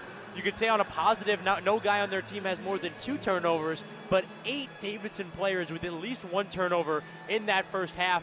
Joe, a lot of things got to go differently, but protecting the basketball has to change if Davidson wants to compete in this one. It's not just protecting the basketball for your own sake so that you have a shot to put the ball on the rim and maybe get 2 points out of possession. It's what happens because of the turnovers. And this is an area where Fordham really has struggled all year long, but to their credit, not today. Points off of turnovers. This is the difference in the game, Chris.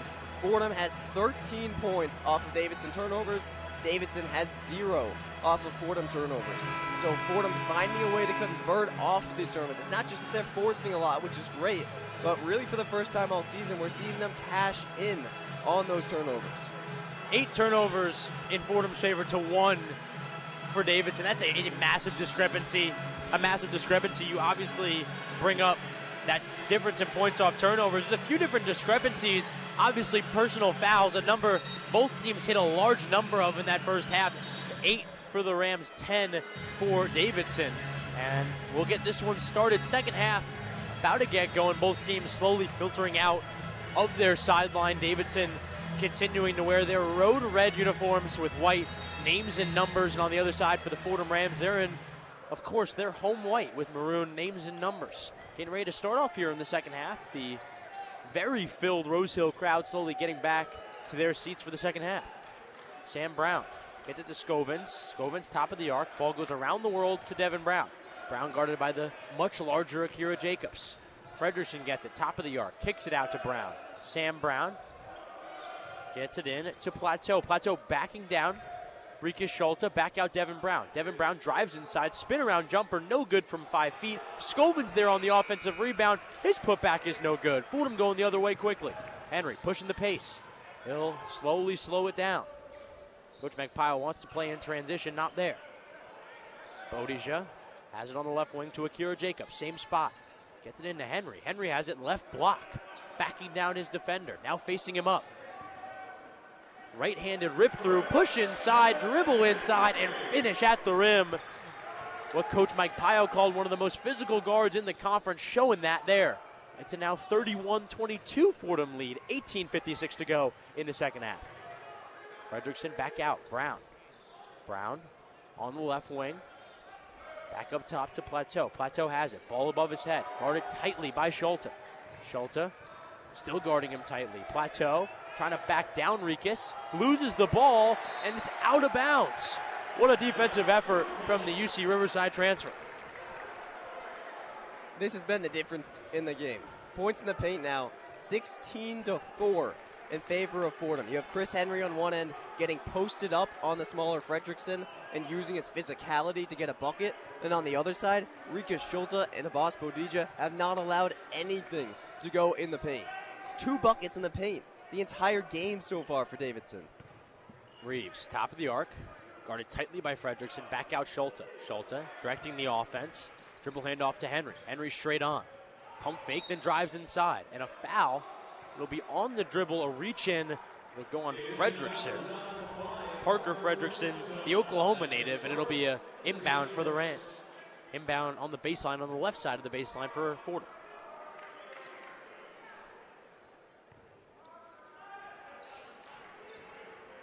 Henry gets it into Bodija. Bodija to Jacobs. Jacobs left wing 3. It's good! Nothing but net from the Hawaii transfer. Wide open off the inbound.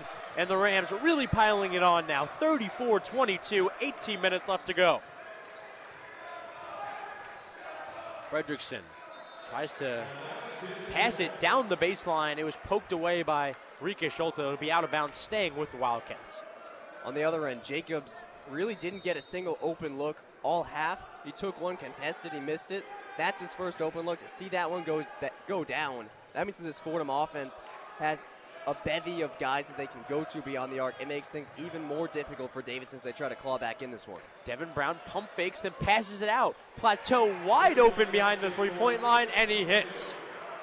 Ian Plateau wide open. Said this on the net game last week with my dad. If the gym was closed and no one was in the gym, I don't think he would have been more open. Just his 8th three-point try of the year, so Fordham's content to allow that to happen. It's his 3rd make. And a steal. Davidson takes the ball away. It was Scovins. Gets it to Fredrickson in transition, who loses the ball, and it'll be Fordham ball. A call that it was Fordham ball on the baseline, and the bench, or more the people behind the bench, the Davidson faithful in the crowd behind the bench, are really upset with that one almost immediately, and the call switched over. It'll be Davidson ball on the inbound. Fordham making 4 of their last 5 from the field. Their offensive prowess keeping them more and more distant from the Wildcats. And Fordham also getting deflections on just about every possession. Davidson doesn't get any kind of rhythm offensively. Plateau on the right wing, back out to Brown. Sam Brown going right around a Plateau screen. Step back 3. No good off front rim. Rebound Schulte. Corralled in by Rikas. Gets it to Henry. Henry will slow it down. Henry on the left wing. Takes a 3. And it won't count. It'll be an offensive foul. Rika Schulte just absolutely barreling over the Davidson defender. And Coach Magpayo getting right in the face of an official. And I mean right in the face of an official. I'm genuinely shocked he hasn't picked up a technical foul. He's still going with a second official now. I think that is the farthest I've seen a Fordham coach or any coach in basketball go without picking up a technical foul. I've never seen him that mad. And he didn't pick up I'm still shocked he didn't pick up a technical foul. That's how animated he was. Devin Brown now has it on the left wing for the Wildcats. Scovins has it on the baseline. Cross-court pass stolen away by Henry. Fordham crowd feeling the momentum to Schulte all the way down the floor, who finishes it under the basket. Coach Mike Magpayo still shaking his head. Timeout, Davidson. Fordham Rams with now an 11-point lead, 36-25, 16-40 to go, and the Rams feel it, Joe. Too often this year we've seen Coach Magpayo call a timeout and then yell at Chris Henry. How about a timeout being called because of the great things that Chris Henry's doing, forcing turnovers, getting deflections, in that case, picking off a pass across the floor, and then hauling the ball full length of the floor to Rika Schulte for an open 2, and forcing a Davidson timeout so that Mike Magpayo doesn't have to yell at his players, but he can spend his time yelling at the officials because he's really upset that Rika Schulte was called for an offensive foul. He sent his defender to the floor. It was kind of hard to tell whether or not it was a foul, but maybe part of the reason why he's mad, it took the officials maybe 10 seconds to make that call. I mean, 3 seconds elapsed before the whistle blew, and then normally an offensive foul, you see this emphatic, quick ruling that it's going the other way. In this case, the referee very deliberate with it, and I think that was really frustrating for Magpayo because the play had already gone on. Thought it was a no call, so he's irate, but that anger, Fordham using it to get out to this lead. And Joe, a similar play on the other end, a shooting foul that went in favor of the Fordham Rams, a really late call that Coach McKillop and the rest of Davidson was not happy about. We also talked with Coach Magpie throughout this season, Joe, about officiating specifically. And he talked about coming from the Big West, how short of a leash those officials gave to coaches. You'll immediately pick up a technical foul. Almost no arguing or no combativeness is accepted. And Joe, here in the Northeast in the A-10, down here in the Bronx, it's a little bit different. He was saying, I don't really know what the rules are in the A-10. He was talking about the SLU VCU fight last night. Yeah, give it what happened last night. Well, guys get ejected. It was the end of the game. SLU was up 19. VCU player went for a sneaky steal with 4 seconds left, and Robbie Avila took exception to that, gave a little bit of a shove, and then Barry Evans on the VCU side just decked Ishan Sharma, who was not in the play at all, was not involved whatsoever, and both benches cleared entirely. Every player on the St. Louis bench except for 2 were ejected there, so things have been a little bit chippy in the A-10 the past couple of days. Good to see that traveling over the Bronx. Great to see both of these teams fighting. 4 games left in the season, jockeying for position. Davidson on the outside looking into that double bye. Fordham is 2, but with the win would make it so that these teams are just a half game separated in the standings. Both of these teams are acting like this game could really have ramifications in March. That's because it does, and it's made for a fun game so far. And that Akira Jacobs 3 a few possessions ago, the only 3 made by Fordham all afternoon long so far. 1 for 7 from 3. Davidson not doing much better, 3 for 8. But to not have that element in your offensive game at all and still be at a 7-point lead at admittedly maybe a lower point total, it is impressive. No, absolutely, because for the Rams, the 3-point shot has been maybe the big weakness all year long, and Davidson has scouted against it, oddly enough. In the first game these two teams played, it was Fordham's lowest 3-point attempts mark of the season. They only took 11, but they hit 5. So again, we see Fordham just taking the threes they're given. They haven't shot it at a high percentage, but because they're being funneled into the paint, they're able to use their size advantage. And it's actually kind of helped the Rams that the Wildcats have been so stingy on the perimeter. 36-25, Fordham leads, 16 and a half minutes to go. This A-10 matchup. Sam Brown on the left wing, going around a plateau screen, now gets it to Blooms. Blooms left wing. Blooms guarded by the much bigger Schulte. Blooms cutting right, spinning left, almost making Schulte fall. Takes the straight on 3, no good for Blooms. What an unorthodox possession, ending up with nothing for the Wildcats. Henry wasting no time, back out Bodija. Bodija pump fakes, gives it to Henry. Henry to Schulte. Schulte left wing will take the 3, no good off front rim. Fordham offense getting a little quiet. An 11-point lead and an offensive foul there. No, a defensive foul.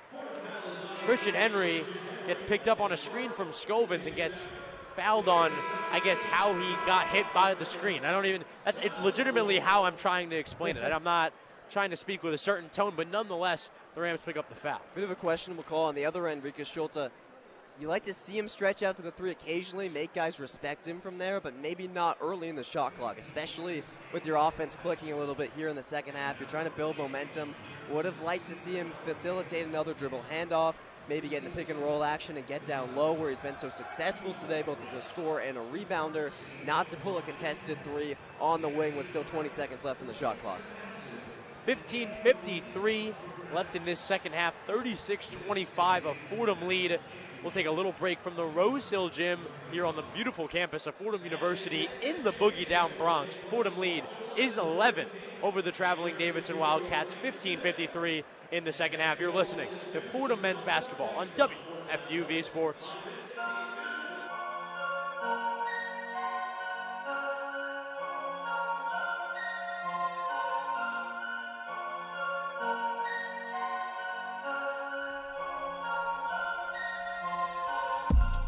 Want to be part of the Ramley? It all starts here. I'm Nathan Rogers. And I'm Kate Cox, and we are 2 of your hosts for On the Hill, WFUV's exclusive podcast for all things Fordham athletics. From the field of Moglia Stadium to the hardwood of the historic Rose Hill Gym, we've got you covered with the ins and outs of Fordham sports. Every week, every play, every round. Tune in weekly wherever you get your podcasts. This is On the Hill.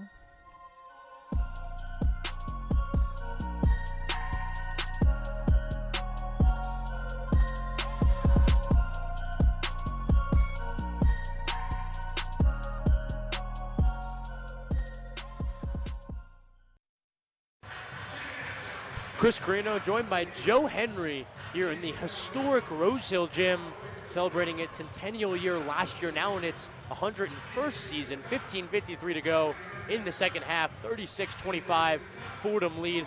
Joe, a team like Fordham that has had dominant stretches like this one, that has had times where they've outplayed their opponent, even in A-10 play, to have this much of a sustained success over this one, it's been surprising. It is surprising, but when you look at the makeup of this Davidson team, maybe it's not so much. Josh Scovins took over the last time these two teams played. He certainly hasn't done that today. This Wildcats team doesn't have one guy that will go out and score 25. Yeah, true. Those are the kinds of teams that have beaten Fordham. Think about Buddy Simmons with St. Bonaventure, Scovins the last time these two teams played, Will Johnson with Richmond, you name it, in A-10 play. But Davidson really does things by committee. They're 6-0 this year when 4 or more of their players score in double figures. So for a team that gets it done from a variety of spaces, to have the defense be so stifling that not one guy can get hot, which would be a Robert Blooms or a Josh Scovins, it means that the lower down players in the Davidson rotation kind of have to step up. Like a Hunter Adams has been the only guy who stepped up for Davidson. He's the leading scorer for the Wildcats. It's just made the offense difficult for the Wildcats because they don't have one guy that they can go to late in the shot clock. Davidson will inbound it in the front court. Sam Brown, top of the key to Plateau. Back to Sam Brown. Brown, right wing, gets it to Blooms. Blooms, long three. It's good.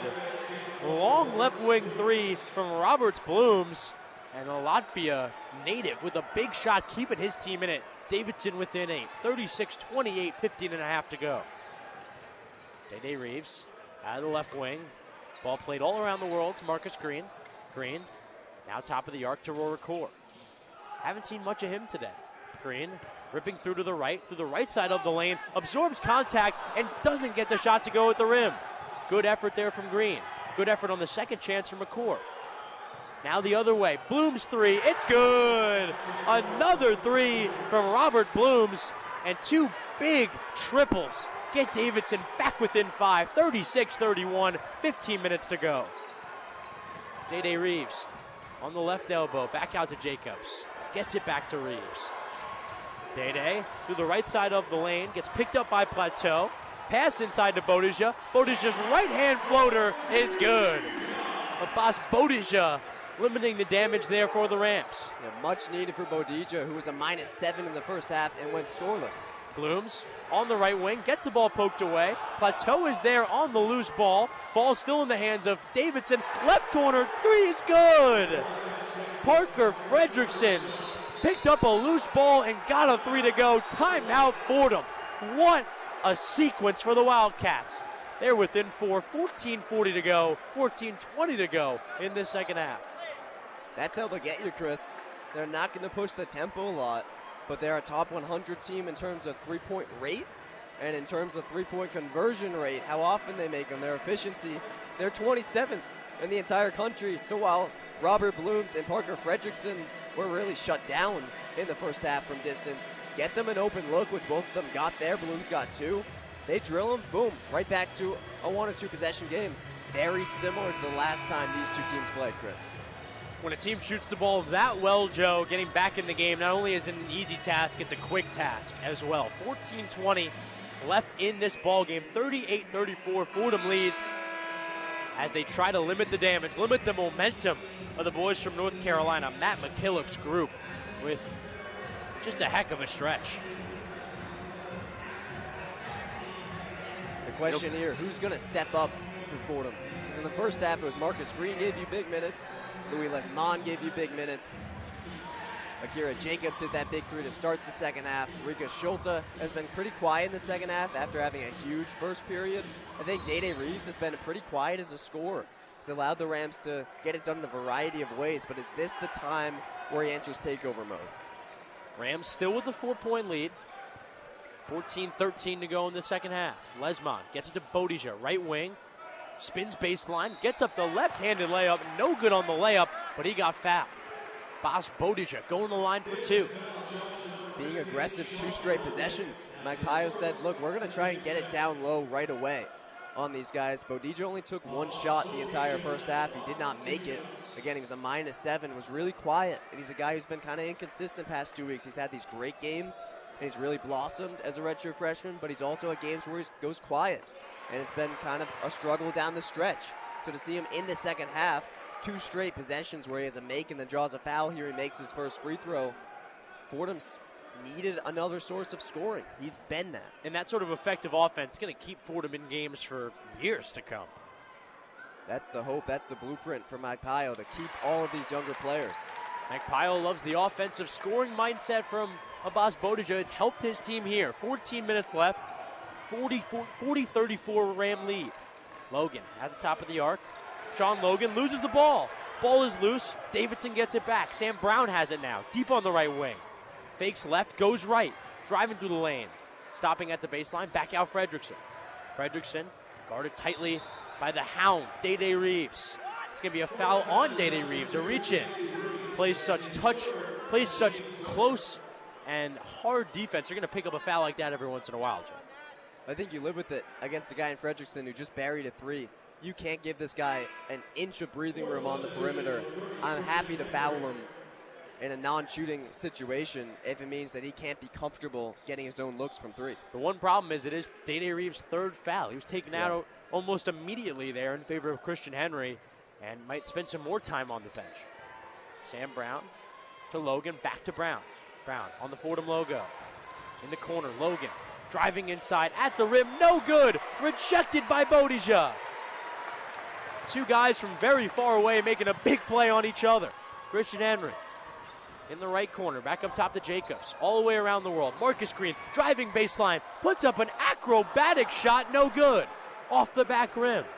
The fact it even went off the back rim was miraculous. Bloom on the right wing. Davidson offense now working, going the other way. 13 minutes left, 40-34, still a Fordham lead. Scoreboard not changing much.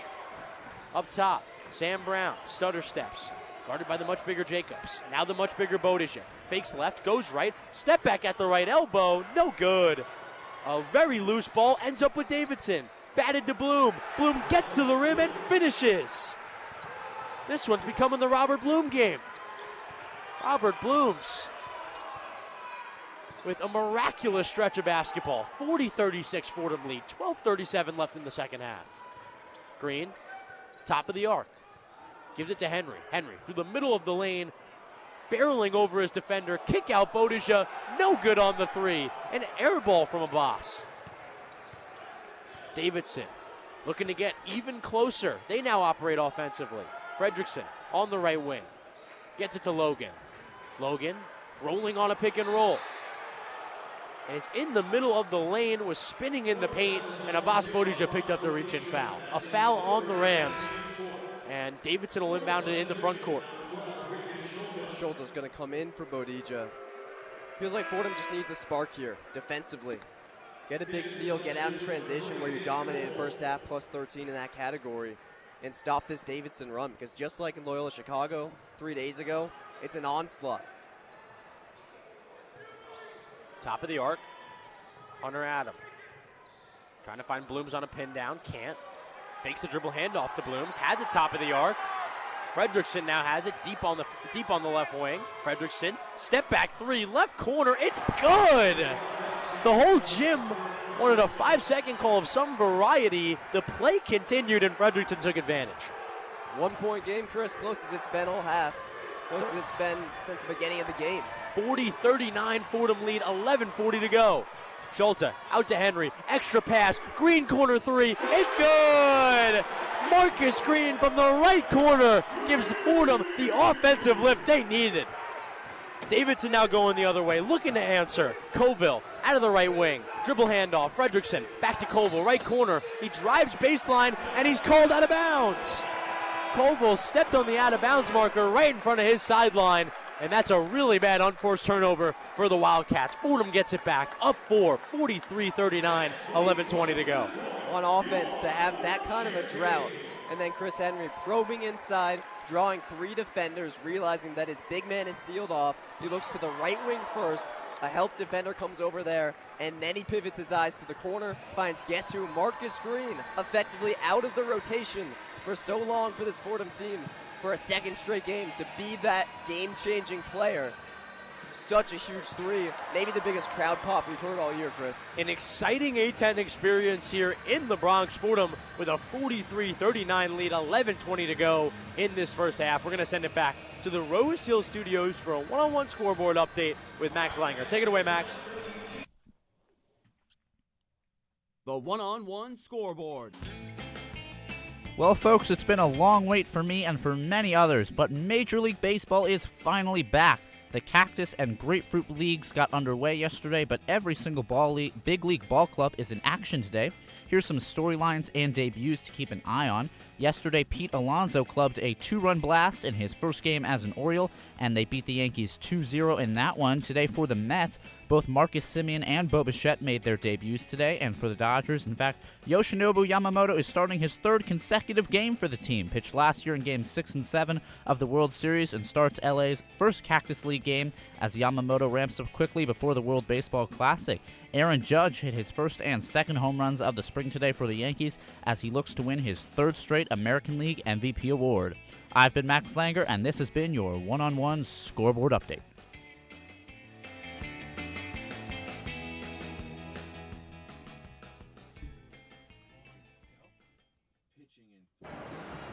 (43-39), 11:20 to go here in the Bronx. The Fordham Rams lead the traveling Davidson Wildcats. We'll get to that last 11 minutes or so of action here in the Bronx. But first, I'm going to give it to Izzy Rendazzo on the sideline report. Take it away, Izzy. Thank you, Chris. Now, one player on this Fordham team has a deeper connection to this game and the opposing team as well. That standout player is none other than junior forward Rikus Schulte. That is because Schulte spent his 2023 to 2024 season playing for Davidson, and the sheer growth he's made as a player since his collegiate rookie year has been quite impressive. With the Wildcats, Schulte only saw about 6 minutes per game and averaged 1.5 rebounds and 1.2 points per game. This season, however, has been an active and successful one for the Germany native, as he has enhanced his game to average 9 rebounds and 10.7 points per game, and has seen an average of 29.5 minutes per game on the season. The development of Rikus Schulte has been pretty spectacular, and this afternoon's game is shaping up to be a masterclass from the junior forward, as he has attained 6 rebounds and 2 steals so far. The Rams fell short to the Wildcats 63-68 the previous time the two teams faced off, but we're seeing that they're using their past loss as a source of motivation to compete even more intensely. Could this be a Rikus Schulte revenge game against his previous school? I'll definitely be keeping my eyes on that storyline from the sidelines as this riveting game unfolds. Back to you guys. Thank you, Izzy. Appreciate it. Those 6 rebounds for Rikus Schulte, a game-leading 6 rebounds. Akira Jacobs with 5. Those two combining for 11 rebounds already with 12 minutes left in this one. Christian Henry working for the Fordham offense in the left block, backing down his defender. Doesn't get the shot to go at the rim, but he was fouled, and he'll go to the line for 2. Chris, I think Mike Magpio's finding something here. He's realizing that Chris Henry is too big and too physical for any of these Davidson guards. So when you post him up on the right side of the floor, where his right hand, his dominant hand, can be dribbling the ball away from the basket, away from defenders so it can't be stolen away, and he can probe towards the middle of the lane where he can have his momentum going towards his dominant side and put up a floater over a defender, something he's done so well this season. He's either going to draw a foul or make a floater. He does the former here. He misses the first. Misses the first free throw. He's now 5 for 10 so far tonight. For a guy that gets to the line so much, it's such a hindrance that he can't make him as much as he'd like to. Schulte getting the second miss. Christian Henry going 0 for 2 at the line and then spinning on the batted out ball to the perimeter, driving inside and with a spin getting past his defenders and finishing at the rim. About as Christian Henry of a minute and a half as you can have. He didn't want the 2 points from free throws. He wanted a highlight play. Yeah. That one, free throws don't get posted on the Instagram, Joe. Silly goose. It's now top of the key. Koval to Roberts.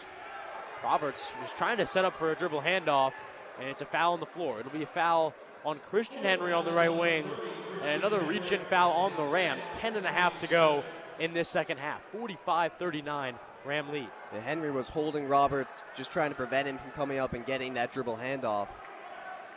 Don't love that foul, but you also don't hate it. Not in the act of shooting. Fordham hasn't had as much foul trouble as Davidson so far. It's Koval under the basket, inbounding it. Fredrickson, right corner three, no good. And rebound tracked down by Roberts. Second chance for Davidson. Ramming over Rikus Schulte, barreling his way to the rim. No good on the shot, but he's fouled once again. Another Fordham foul. This time it'll send Roberts to the line. Jacqueline Roberts, the Bloomington, Indiana native.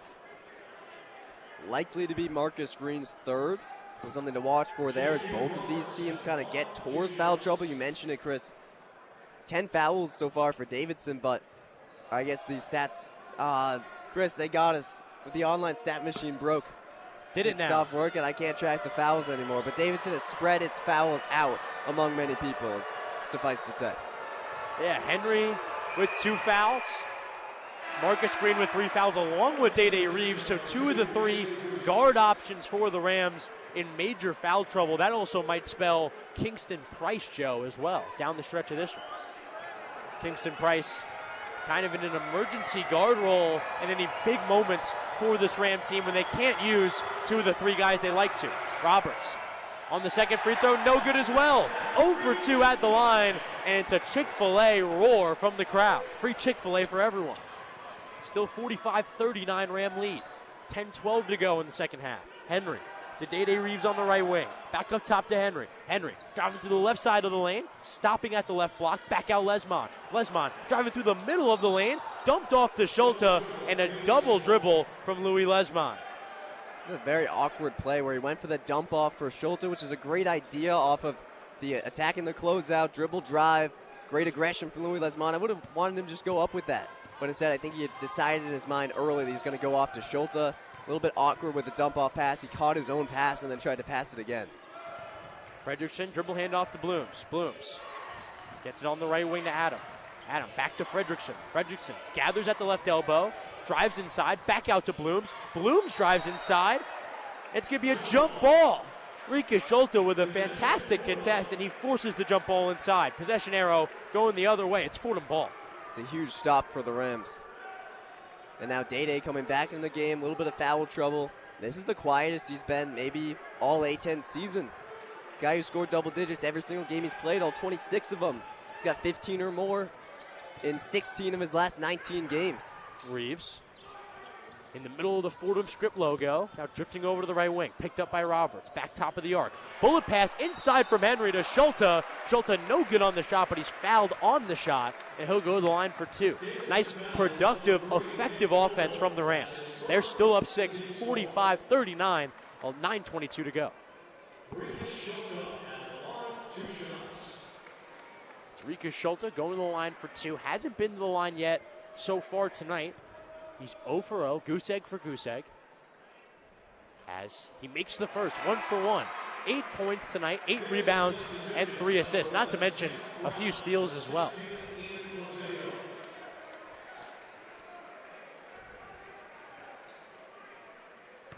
Rikus Schulte, as we've talked about, a former member of Davidson basketball. It's where he started his college basketball career before joining Coach Mike Magpayo at UC Riverside, where he'd eventually follow him here to the Bronx. No good on the second free throw. Rebound by Blooms. Blooms and Davidson pushing the pace. Wildcats the other way offensively. Blooms around a screen, driving inside, blocked by Schulte. Blooms gathers it back, out to Sam Brown. His 3, no good from straight on. Rebound Reeves. Fordham stacking the stops and scores. Reeves now has it, left wing, splitting defenders, absorbing contact and finishing at the rim.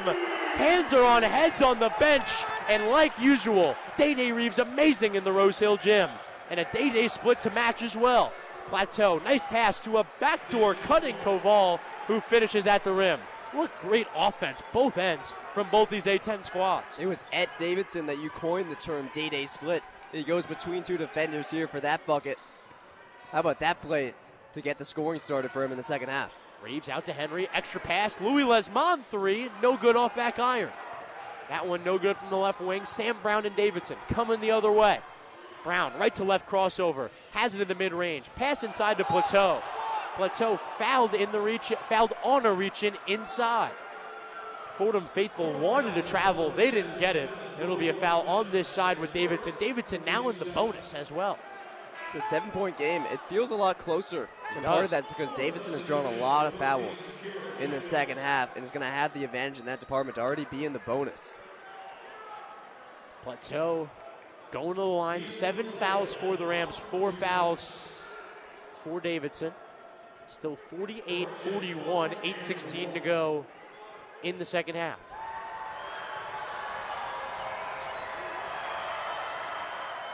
Plateau good on the free throw. Makes his first in the 1-and-1. Now just a 6-point lead for the Rams. 48-42 Fordham lead over the Davidson Wildcats. 8:16 to go in this second half. Plateau, that was his first free throw of the afternoon. Buried it, 1 for 1. 4 points, 2 rebounds, 2 assists so far tonight. As he misses the second. And it's going to be a lane violation on Davidson, so it doesn't really matter, but it'll stop the clock. And Fordham will get it on an inbound in the backcourt. Eager to see what the Rams do here. It feels like such a pivotal stretch because it was around this time a little bit earlier in the Davidson game that Fordham went nearly 6 straight minutes scoreless, and Davidson took control of that game after trailing by 9. Similar situation here. How will Fordham handle the pressure at home, a place where they've struggled to win games down the stretch in A-10 play? Henry at the left elbow. Trying to work past the bigger Plateau. Back out to Jacobs. Reset with Day Reeves. Deep on the left wing. 7:52 on the game clock. 6 on the shot clock. Reeves straight on. Driving inside. Stopping at the right block. And blocked by Scovins. Shot clock violation on the block. Great defensive effort. Complete defensive effort from the Davidson Wildcats. We talk about how well Fordham has done to stifle the penetration of Davidson, not allow them to get comfortable so they can drive inside and play inside out, which is their brand of basketball. That's how they get so many threes. How about Davidson making it tough for Fordham to do that? We've seen them get maybe 2 good looks from 3 this half, maybe 3. But in that possession, these are the problems that are creeping back in for Fordham that plagued them for the first 60% of this season. Taking way too long to penetrate in the paint, taking 25 seconds before you're able to get your first look. It creates sloppy turnovers late in possession because you don't have anything going. Bad looks from 3. It doesn't allow your guards to be comfortable, and then that affects them defensively because it's a momentum thing, a confidence thing.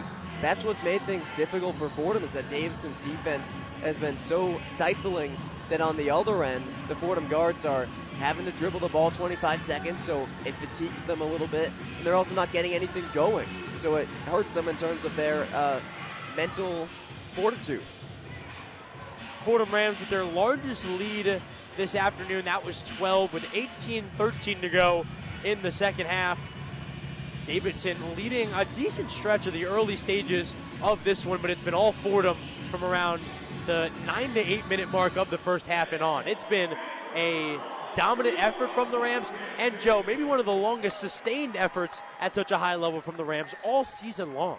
Yes, but this is kind of what we were saying about the Loyola Chicago game, to sustain that for 20 minutes and have such a great first half. Rams haven't been as dominant in this game as they were at points in the Loyola game, but they have extended it for longer, over 30 minutes now. But we saw such a similar thing happen a month ago in Davidson, where the first 30 minutes, Fordham was flat out the better team on the road against a really solid Davidson squad. Now at home with your biggest crowd of the year, a chance to have your first 4-game win streak in 3 years. I mean, you cannot take your foot off the pedal here, but this is the test that Fordham's been working towards all season. Can you hang on at home down the stretch against a team right above you in the standings? It's something that the answer to has been no all year long. Can they change that today? It's Blooms and Fredrickson leading the way for Davidson with 10. They both also lead the game with 10. Rika Schulte and Christian Henry leading the way for the Rams with 9 points both respectively.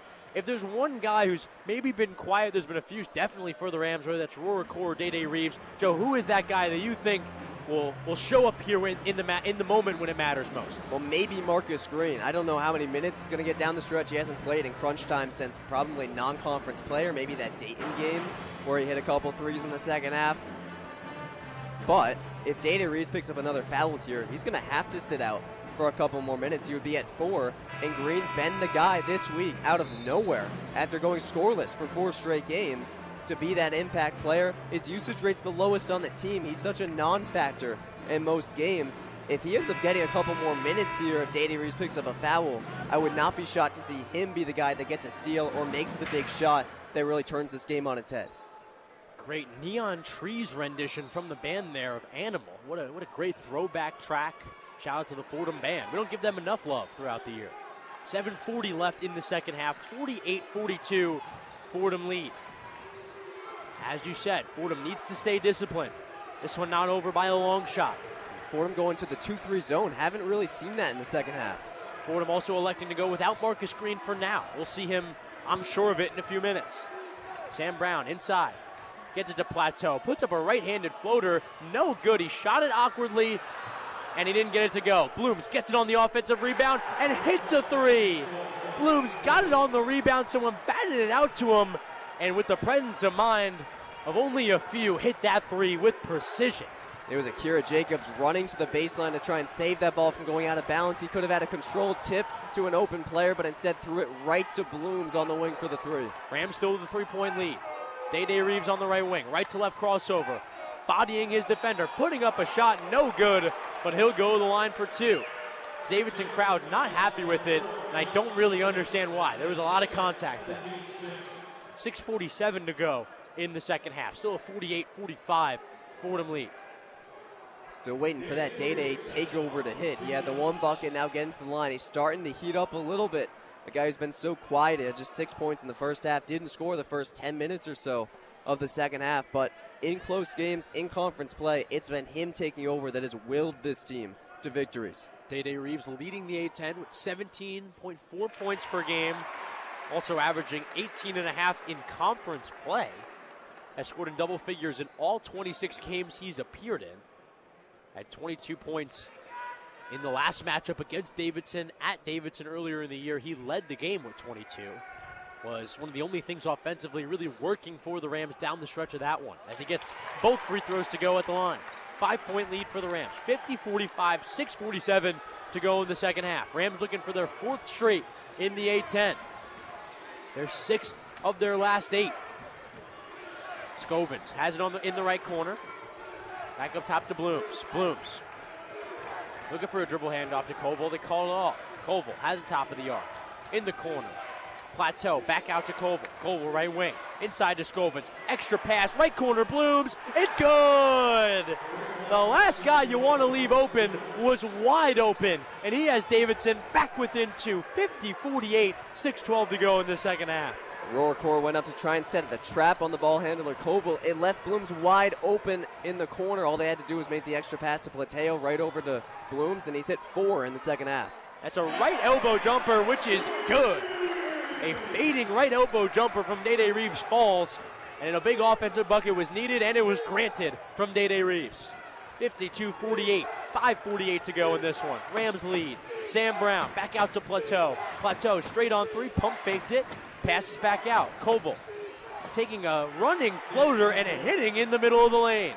Impressive play by Koval there to keep the offense going. I think that's a play you live with. That's his first shot attempt of the day. You defended him without fouling. He had to take a running mid-ranger. I think you accept that. Better than a Blooms 3. Yeah, Blooms 2 for 4 from 3, 4 for 9 from the field. Day-Day Reeves, right wing. Cutting around a Schulte screen. Now making his way all the way to the left elbow, to the left block, and finishing at the left block.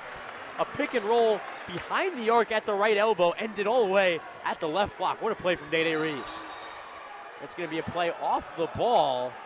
It's going to be a foul off the ball. I believe that one is going to go on Roarcore. And not a foul you want to pick up, especially in the bonus. The 8th foul for the Fordham Rams. Rams still with a 4-point lead. 54-50, 5:04 to go in the second half.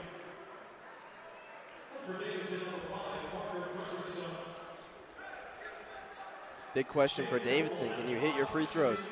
They get to the line a lot, but they shoot even worse than Fordham from the free throw line. And that's what nearly lost them the game Wednesday against Richmond. They shoot 67% as a team. Bottom 35 in the nation, and a big miss there from Koval, Chris. Yeah, Koval missing the first of the 1-and-1. Fordham controlling offensively. Day-Day Reeves driving inside, out to Schulte, avoiding a travel. Rikas now gets it to Christian Henry. Christian Henry deep on the right wing, drifting closer and closer on the right wing. To Akira Jacobs, straight on. Jacobs pass on his left to Day-Day Reeves. Reeves driving inside, Pump faking, pass out. Christian Henry, right corner three. No good. Off the left side of the rim and into the hands of Scovins. Davidson going the other way offensively. It's Fredrickson, right wing, up top to Scovins. Scovins pump faking. To his right to Fredrickson. Fredrickson right wing. Playing it around the perimeter to Koval. Koval out to a cutting Plateau. Plateau extra pass inside to Scoville, or to Scovins, and Scovins finishes. Nice play and nice eyes from Plateau, the big man. It's a great find. Again, he has the best assist rate on the team as a 7-1 center. So when he has the ball up top, he's making plays. Now Dede Reeves driving inside, barreling over a defender, losing it on the baseline, and committing a turnover. Davidson ball, and the Davidson faithful is pumped up here in the Rose Hill Gym. 54-52, 2-point Fordham lead, and Davidson has a chance to tie it. Gotta find something, Chris. That's the story for these Rams. It's been this way all season. Even in a win on Wednesday against Loyola Chicago, 19-point lead, went all the way down to 1 at pretty much the exact same point in this game. Such a similar story today, a 9-point lead just as they had a month ago against the same team, now down to 2. You have to find something last 4 minutes. Dede Reeves has been the guy all season long. He's started to become the guy the past 4 minutes, but he's called on the turnover there. Who's going to be the spark plug for these Rams to try and engineer another win? It would be a big one.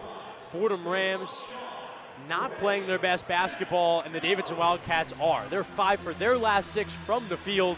Davidson Wildcats trailing the Fordham Rams 54-52, 3:54 to go in this second half. We'll be right back to the Rose Hill Gym, but first we're going to send it to the Rose Hill studio with a one-on-one scoreboard update with Max Langer. Take it away, Max. The one-on-one scoreboard. Let's take a quick look at the current landscape of the NBA as we are fully immersed back into action from the All-Star break. We've got 6 games on the Saturday slate tonight, including a great one from Madison Square Garden between the Knicks and the Rockets, 2 of the best teams in the NBA. Rockets have won 3 of 4 going into tonight, where the Knicks are looking to bounce back from the loss to Detroit on Thursday. That game jumps at 8:30 p.m. Eastern, and you can watch on ABC and ESPN. Other games taking place tonight, Magic and the Suns from Phoenix at 5 Eastern. Both of those teams jockeying for position in their respective conferences. And the top seed in the East, the Pistons, look to follow up their win over New York as they take on the Bulls in Chicago. The Spurs and Kings will play in Sacramento. The Grizzlies travel to South Beach. And the 76ers face the Pelicans down in New Orleans. Let's get you back out to Chris and Joe for the finish of this one. I've been Max Langer, and this has been your one-on-one scoreboard update.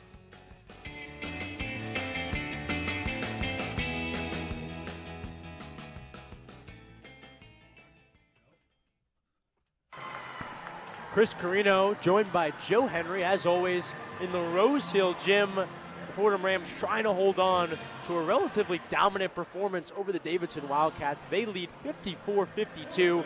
There's 3:54 to go in this second half. And as I said, Joe, Fordham's done a good job all afternoon long. They don't want to let it slip away now.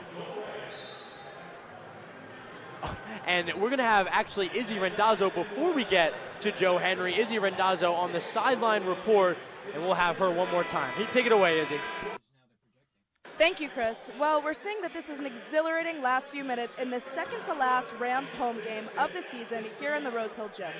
Now, notably, this is a team filled with 9 transfer students. If we look at how the team played together at the beginning of the season versus how they're playing together now, the difference is astronomical. They're a closer group, and their moves on the court accurately reflect that. As this team has grown as a unit and individually, their ability to find each other on the court has improved beautifully. In today's game, they have 13 assists, and they average 14.5 assists per game. It often takes teams a much longer time to develop the level of chemistry that these Fordham Rams have at this point in the season. From the team huddling at every dead ball to the way they hype each other up for all their victories, big and small, there is no doubt that this is a team who continue to strengthen their skills together. The level of connection amongst these teammates has been crucial in clutch time moments, and it is made watching this team incredibly fun. Back to you guys. Thank you, Izzy Rendazzo. Sorry for a little bit of confusion going into that. She did a fantastic job, as always. Fordham forcing a shot clock violation during Izzy's report. A fantastic, elongated effort from the Rams on the defensive end. That's the Izzy effect, Chris. Yeah, that's the Rendazzo effect, absolutely. Christian Henry, deep on the right wing to Louis Lesmond. Cross court, driving baseline, kick out. Rika Schulte, ball above his head on the left wing. Waiting for the dribble handoff from Reeves. He gets it to Reeves. Reeves, top of the arc, 10 on the shot clock. Back out to Henry. Henry looks at the shot clock. 6 on the shot clock. Drives inside. Puts up the right-handed floater and gets it to go. A major shot for the Rams. They go up 4. 56-52. 2:48 to go. Now it's the witching hour, Chris. The team hasn't scored on Fordham in the last 3 minutes of regulation, a field goal in over a week. Scovins dump off pass to Plateau, who finishes it under the rim. Davidson answers almost immediately. 56-54, Fordham lead, 2:33 to go in the second half. Christian Henry deep on the left wing. Going to go right around the Schulte screen. Henry getting hounded by Blooms to Reeves, right wing. Who else should have the ball? Reeves to Christian Henry, 11 on the shot clock. Long possessions for the Rams, driving inside, pounding on his defender, puts up a shot, no good on the right turning floater shot in the lane. The ball goes out of bounds, and it'll be Davidson ball after the miss. Davidson with a chance to tie or take the lead, down 2. More sticky defense from Davidson. I haven't seen it a lot this season that teams have been able to contain Fordham's guards from getting downhill late in games. That's when they've kind of taken over, often too little too late. But Davidson finding the answers now late in the game. Koval to Scovins. Scovins, dribble handoff. Fredrickson, right wing, right to left crossover, driving on Day Reeves. Puts up a floater right in front of the free throw line, no good. The floater taking a step inside of the free throw line, misses off front rim, and now Day Reeves has it. Rams up 2, 56-54, 1:40 on the game clock. Day Reeves slowly dribbling, taking his time on the right wing. Goes around 2 screens from Jacobs and Schulte. Now goes right around to Schulte's screen. To Henry. Let's go Fordham chance ringing through Rose Hill. Reeves on the right wing. Right to left crossover. 3 on the shot clock. Another right to left crossover. In the lane. Puts up a shot and gets it to go! Day Magic down the stretch. And he gives Fordham one of their biggest buckets of the season. 58-54, 1:13 on the second half clock. What a play from the guy who's done it all season long. The Iona transfer, the All-MAC player, and the All-A10 preseason player, Day Reeves. That's Day delirium, Chris. Oh, I like that. Dancing in the lane. 3 seconds to go. That's when he starts his drive. Splits defenders, then hop steps in the lane. The patience to do that, to release the ball off the fingertips with a 1/10 of a second to kiss it off the glass, off all parts of the rim and in. Oh, by the way, there's only 73 seconds left in the game. How he does it, we don't know. But late in every single game, he finds a way to take over and get you that big bucket. Joe, what do they say? A magician never reveals his secrets. Day Reeves might keep those secrets to himself forever. If they stay this effective, I would keep my mouth shut. Yeah, he may need to pull one more rabbit out of the hat here. Not out of the woods yet, is Fordham. Absolutely not out of the woods, but absolutely the biggest crowd pop we've heard from Rose Hill Gym all season long. 58-54, Rams lead, 1:13 to go in this second half. Rams with a 2-possession lead thanks to their marquee player, their star, Day Reeves. Bottom line, Chris, can't allow a 3 here.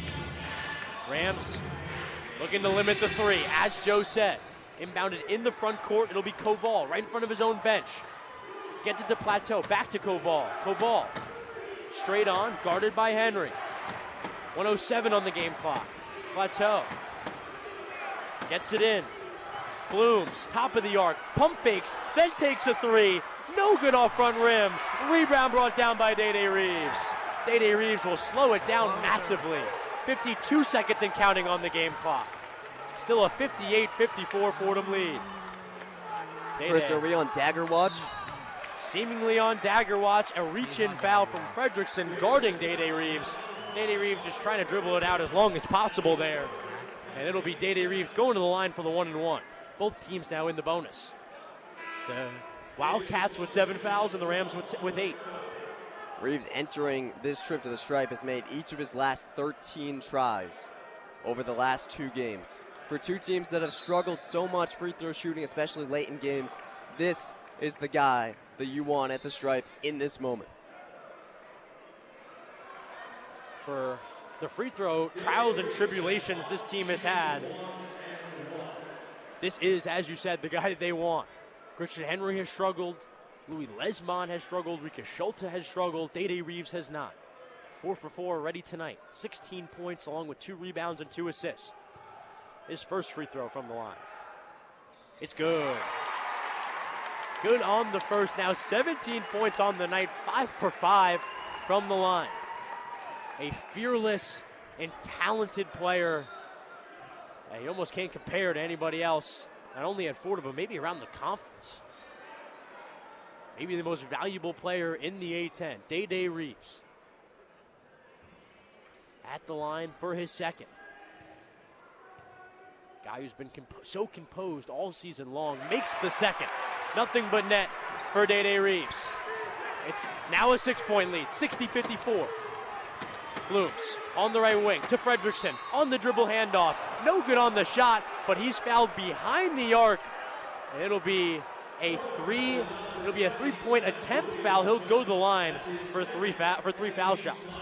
That's a backbreaker. I'm not sure if Lesmond made contact, but that's the last thing you want to give him 3 points with the clock stopped. And how about Day Reeves, Chris? He had 6 points with 8 minutes left. He's up to 17. Out of nowhere, this guy flips a switch late in every single game and just takes over. Fredrickson making the first of 3. 11 points now tonight, 2 rebounds, 1 assist. 2 for 3 from the line as well.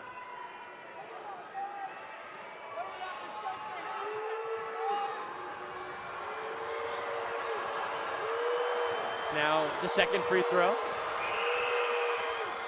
Good on the second. Blooms, the reason I'm getting more quiet is because I'm observing a sort of situation that's happening. Blooms behind the perimeter, watching the free throws happen in front of him.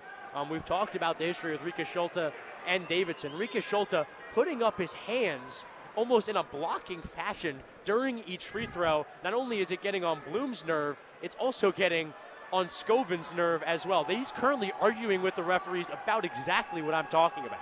A interesting situation with maybe the tensions being a little high. Fredrickson at the line for his third. It's good. 3 for 3 at the line for Fredrickson. Those are big free throws. Absolutely, because the shot clock isn't turned off yet. 7-second separation. There's 37 seconds in the game. You could conceivably play this out, get a 30-second stop, and have a chance to tie. That's a risky play, but it's a play that Davidson might try here. They're going to full court press, Chris. Not a scenario Coach Magpayo is necessarily keen on. Christian Henry on the baseline, running the baseline, trying to get it in, and it'll be a 5-second call. Couldn't quite get the timeout in, and the Davidson faithful pumped up, maybe more than they've been all afternoon long. Davidson forcing the turnover, down 3 with 37 seconds left. I'll say, Chris, Davidson managers can't even believe it on the bench. Hands are on heads.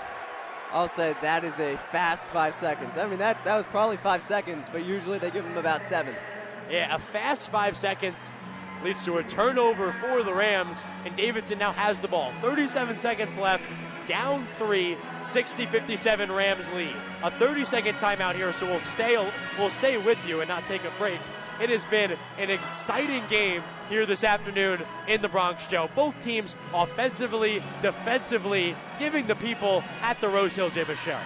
And it's so fitting that in a game like this, talk about team talent, 2 teams that are oozing with it. They get it done in a variety of ways. For that to be the story of the game for 30 minutes, and then in the last 10, for Day Reeves and Roberts Blooms to be one-man shows and just take things over down the stretch.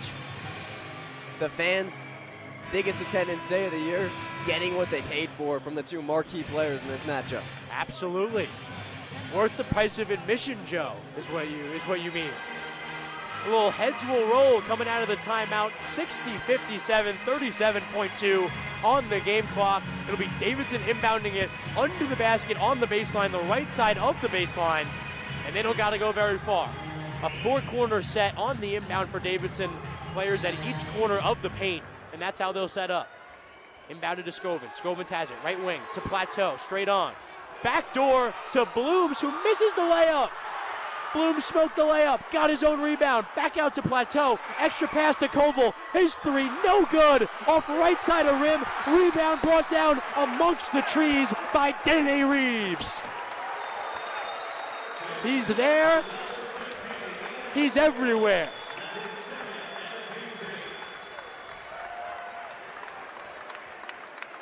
As they said about the fictional soccer player Roy Kent, he's there, he's everywhere. Day Reeves getting it done in Joe every possible way you can. And also, can you talk about the anomaly we just saw in that play as well? Did you pick up what I picked up?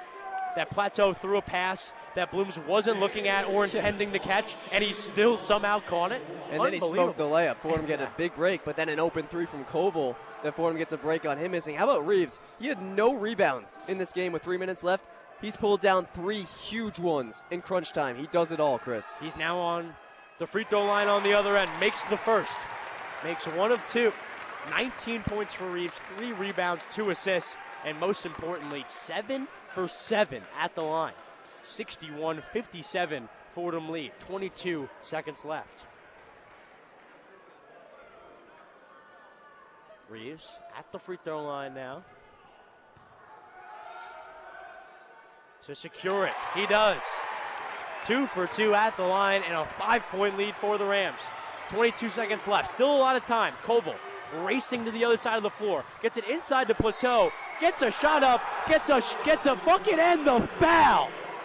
Plateau awkwardly and not in any sort of smooth manner gets across the paint laterally. Gets a shot up and awkwardly gets the foul to go with the shot.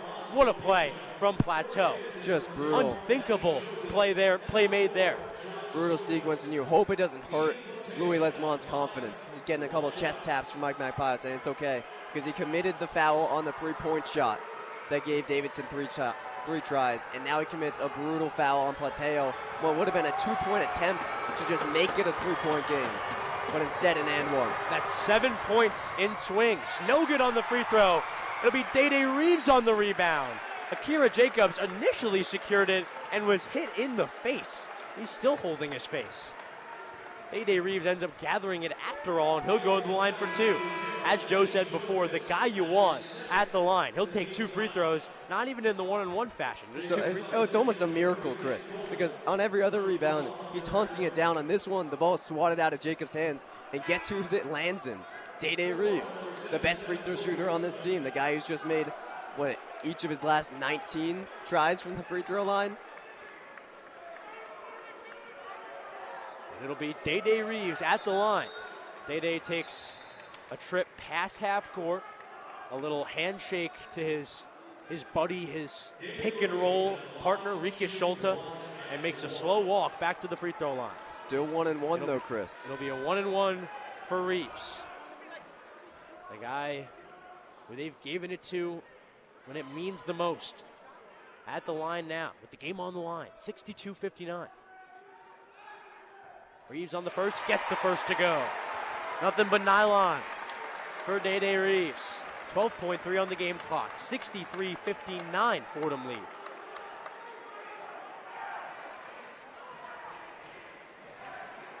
MVP chant starting to ring out in the Rose Hill Gym. That's a first. Reeves. Haven't heard that in a while, Chris. Even his teammates on the court with little smiles.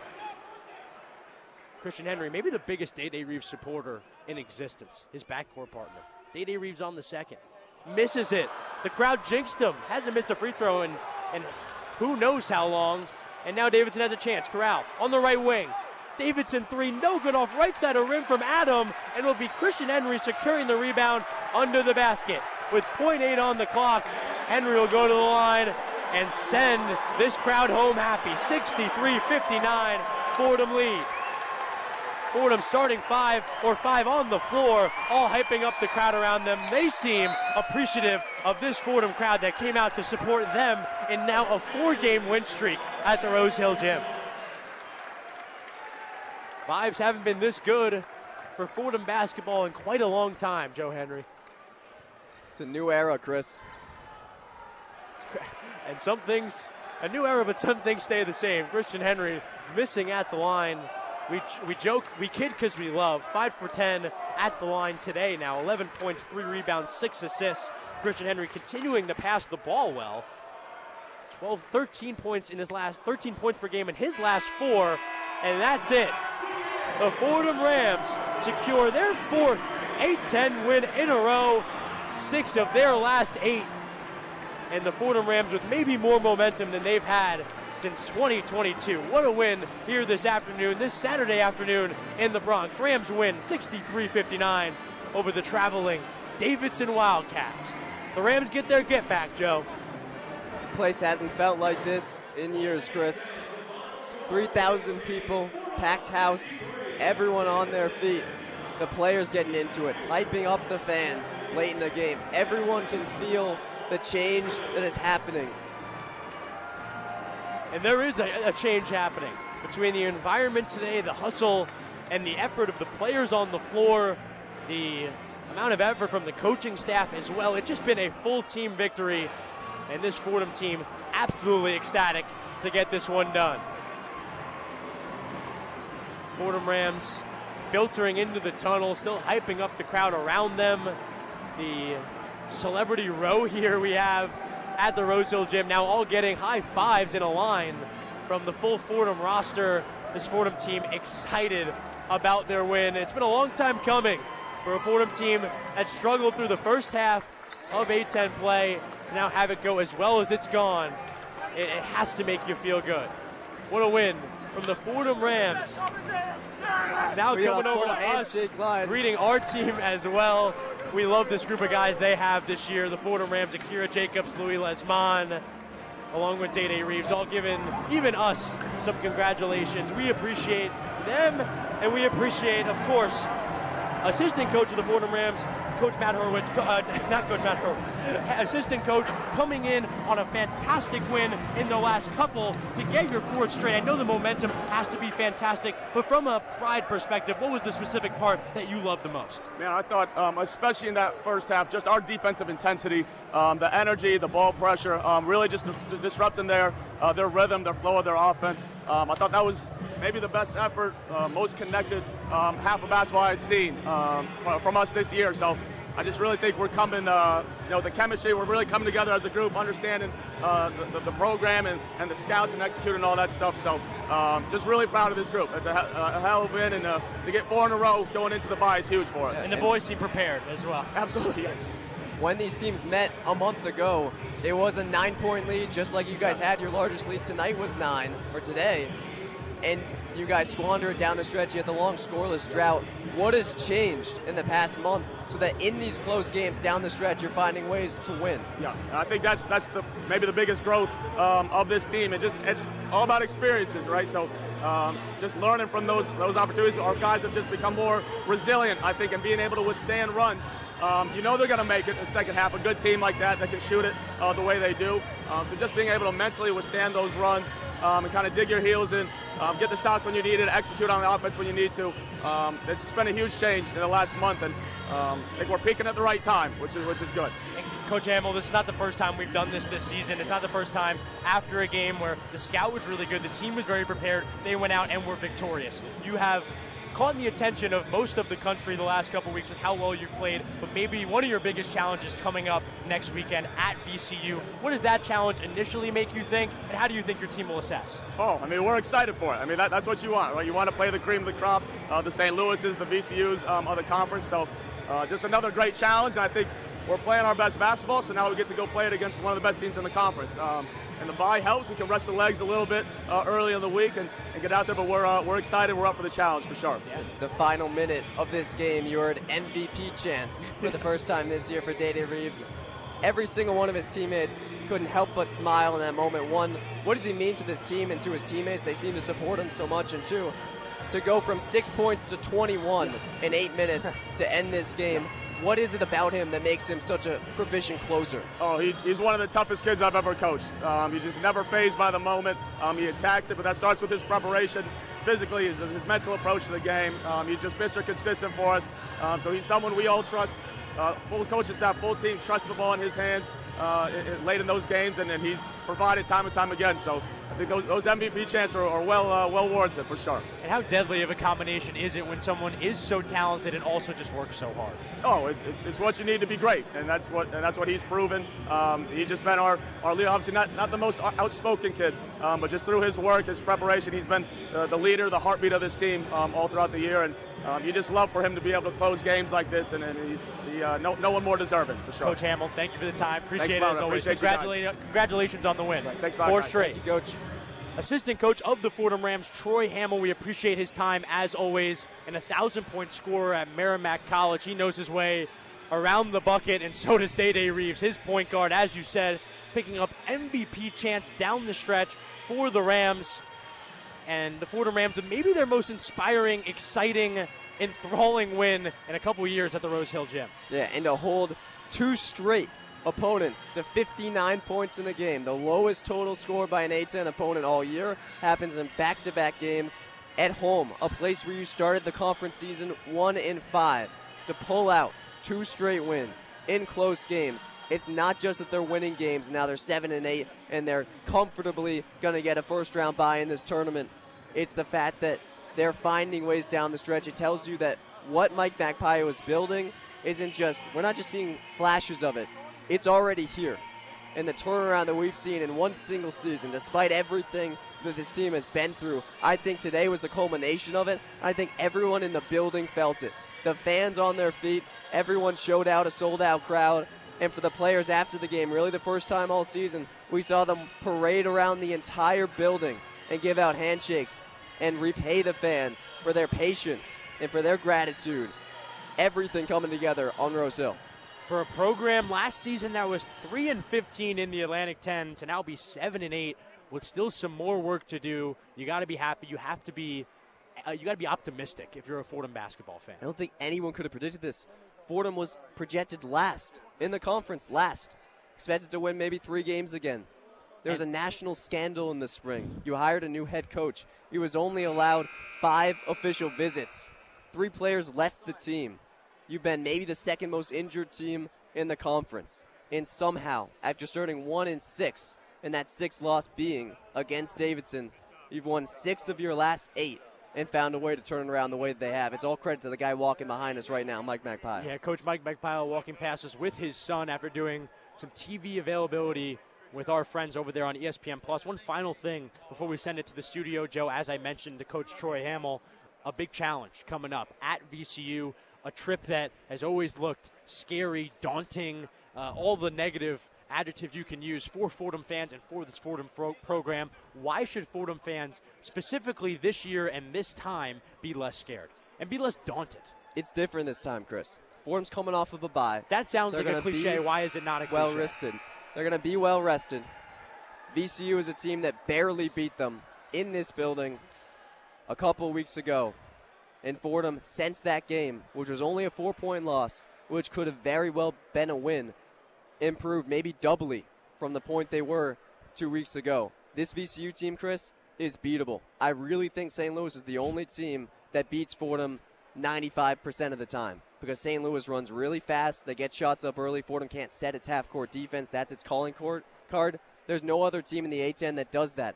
This is a winnable. Any game is a winnable game for Fordham. That's what we're noticing as they barrel towards the top half of the conference standings.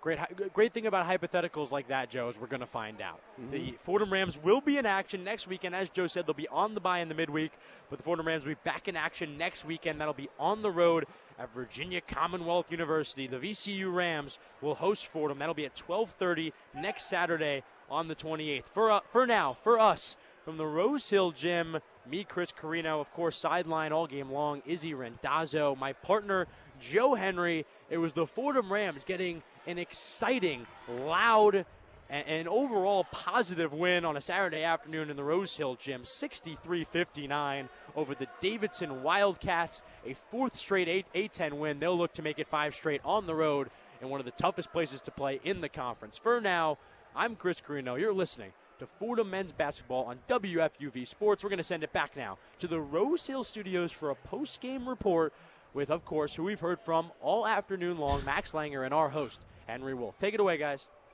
The one-on-one post-game report. Thank you, Chris. Welcome back to the studio once again. I am Henry Wolf, joined again by Max Langer. We just finished up watching Fordham beat Davidson 63-59. The standout player, Day Reeves, 21 points, 4 rebounds, and 2 assists on the game to lead Fordham to the victory today. The name of the game, Max, was energy. Magpie was animated when calls weren't going their way. The fellas were handing out high fives and handshakes to the fans. It was unlike anything I've seen from the team all year as they coast to their 4-win streak. Yeah, you talk about energy, Henry, just from a standpoint, especially with the fans as well. MVP chance there for Day Reeves at the end of the game. And we talked specifically about Day Reeves at halftime when he only had 6 points, and we thought he needed to get going in the second half for Fordham to win this game. And boy, did he. Finishes with 21, 6 of 10 from the field, 9 of 10 from the free throw line. Again, big in a close game like this as Fordham hangs on to win by 4. They sure do like to make it interesting down towards the stretch. Can't have a stress-free win ever, but at this time of the year, the most important thing is winning games regardless of how it's done, and now they've got a 4-win streak as they get a week off before VCU. Yeah, and the energy carried into the defense. They've held teams to 59 or fewer points now in the past 2 games. 10 steals for the Fordham defense today. They were moving, they were intercepting passes, they were getting the ball into the rim for those transition points. It was great. It was perfect. Magpie didn't have to change anything coming out. Rika Schulte put up 9 rebounds this game and was just hammering down passes from Christian Henry. It was fantastic basketball. It was what Fordham needed to do all game long, all season long. Yeah, I think especially when you look at the box score in this one, diving into it, when the opposing team you're playing for them makes 10 3-pointers, you have to be so much better than them in those other areas to sort of cover the margin in order to get yourselves back into the game. And we saw that, like you said, with the transition defense, with the steals, with the forcing turnovers, and from the free throw line, right? Fordham outscored Davidson by 13 from the charity stripe. And you also mentioned Rika Schulte, 9 boards, 9 points. He's been great all year, especially in these last 2 games he's played against Davidson. A little bit of a get-back for him, but he was big tonight. My pick to click at halftime, Christian Henry was really great. He finished with 11 points. Again, down the stretch, maybe Day Reeves is the closer, but to use a baseball term since we're back, Christian Henry is kind of the setup man. He's the guy who gets it to Day Reeves when it needs to be done. And off that setup man, he led the team in assists today, and he was the ball mover in those dog days of the game, in those late first half minutes and early second half minutes. He was the distributor. He was finding Schulte. He was finding Marcus Green. He was finding Louis Lesmond for his 1-3 today. We got to hear from assistant coach Troy Hamill after the game, and he really emphasized how the guys were setting in. I think Christian Henry is the prime example of what the Fordham team is valuing right now, and that is energy and that is chemistry. They are valuing getting the ball into the hands of their shifty shooters like Day and Christian Henry. They drawed fouls. Davidson had 20 fouls today, and that contributed to Day Reeves going 9 of 10 from the line. That's impressive. We haven't seen that all season at all. And with Rika Schulte in the paint, with Jack Whitbourne out, the boards were good. We ended up with 24 defensive rebounds, out rebounding Davidson by 2 defensive rebounds, which I think was the key to the game. We heard Joe say at the beginning. So Troy Hamill was right on. I think the team has settled in. There's 3 more games. Next week they got VCU. Do you think they have what it takes to keep this momentum? Yeah, I think VCU is obviously one of their tougher tests of the season. We saw them really challenge St. Louis last night, probably for the first 30 minutes of that game before the Billikens took a big lead and ended up winning that one by 13. But I think for the Rams, everything's clicking at the right point of time, right? It's not about how you start, it's about how you finish. And you want to be going into March playing your best basketball. And that has been a trend of Mike Magpie teams over his career. Whether he's with UC Riverside, his teams usually start off on the slower end, and as the season progresses, they get better and better. And I think you're seeing that here. Obviously, they've won 4 in a row. But even beyond the win-loss column, I think you're seeing, like you mentioned, players starting to settle into their roles a little bit more. Christian Henry as the leader and the main distributor, Day Reeves as the big scorer and the closer down the stretch, and, of course, Rika Schulte doing it all with Jack Whitbourne out. Yeah, those 3 captains, I think, can lead the Fordham team well into March. It would be nice to see some A10 tournament wins. My biggest takeaway, I think the last thing I want to talk about, is the defensive side. They limited Davidson to 14 points in the paint. That defense is what won them this game in the end, because only 4 more points the game would have been tied. Any other takeaways other than there's 2 blocks, 10 steals, 8 points in the paint? They were moving. They were animated. Magpie has his team buzzing. Yeah, I think for me, the biggest takeaway I have outside of the win, just on a little bit more of a sour note, is that when you get down into these stretches of the games where it's 2 points with 3 minutes to play, or 6 points with a minute to play, and the game is still very much the jury's out on who's going to win this game, and the game is hanging in the balance, that Fordham maybe needs to do a little bit more work on the mental side in terms of what plays to make, what plays not to make, situational basketball, fouling up three, because we did see in this game that some errors were committed by Fordham players that allowed Davidson to get themselves in a position, and even though they didn't win it, they were in a spot where they could have made a comeback that would have just decimated Fordham's hopes moving forward and all of their momentum. So I think they need to put a little bit more work on the mental side of the ball, but other than that, everything's clicking, everything's rolling for these Rams, and they've won 4 in a row. Very well said. Defense wins championships. The Rams have 3 games left in A10 play. They play VCU February 28th at VCU. It's a lot of buzz about that game. We all think they got what it takes. Joe Henry thinks they got what it takes. Chris Carrino thinks they got what it takes. Any key takeaways offensively that they can carry with them into next week? Yeah, I think getting contributions from everyone on the roster. It was a little bit of struggle more towards the start of the season, but today and even Wednesday especially, in their last one, you've seen a lot of guys really step up. Louis Lesmond had a rough start to the year. He's kind of settled into a role as a three-point shooter energy guy. We saw Marcus Green today. He was phenomenal. And, of course, Day Reeves, Christian Henry. Akira Jacobs maybe didn't have his best game, but hopefully he's saving his A game for VCU. And Abbas Bojija, probably not exactly the way he wanted to play as well, but the Rams, I think they feel like they have so many more options that they can trust when it comes to. It's not just Day Reeves or Christian Henry to rely on for the scoring. When they're out of the game, I think they feel like they have other guys that can carry the load for them. Yeah, and only 3 3-pointers made today. That's the only thing I think they were lacking with today. But with this win, that's 4 straight, second longest streak in the A10 behind Duquesne with 5, and that'll be a wrap for the broadcast this afternoon. A big thank you to our sports director, Bobby Ciffardini, our play-by-play and color, Chris Carrino and Joe Henry, respectively. Faris Amin engineering the production today. Max Langer to my left on the one-on-one scoreboard updates. And Austin Ashatino on highlights with WFUV's own Kurt Sippel on the production tonight.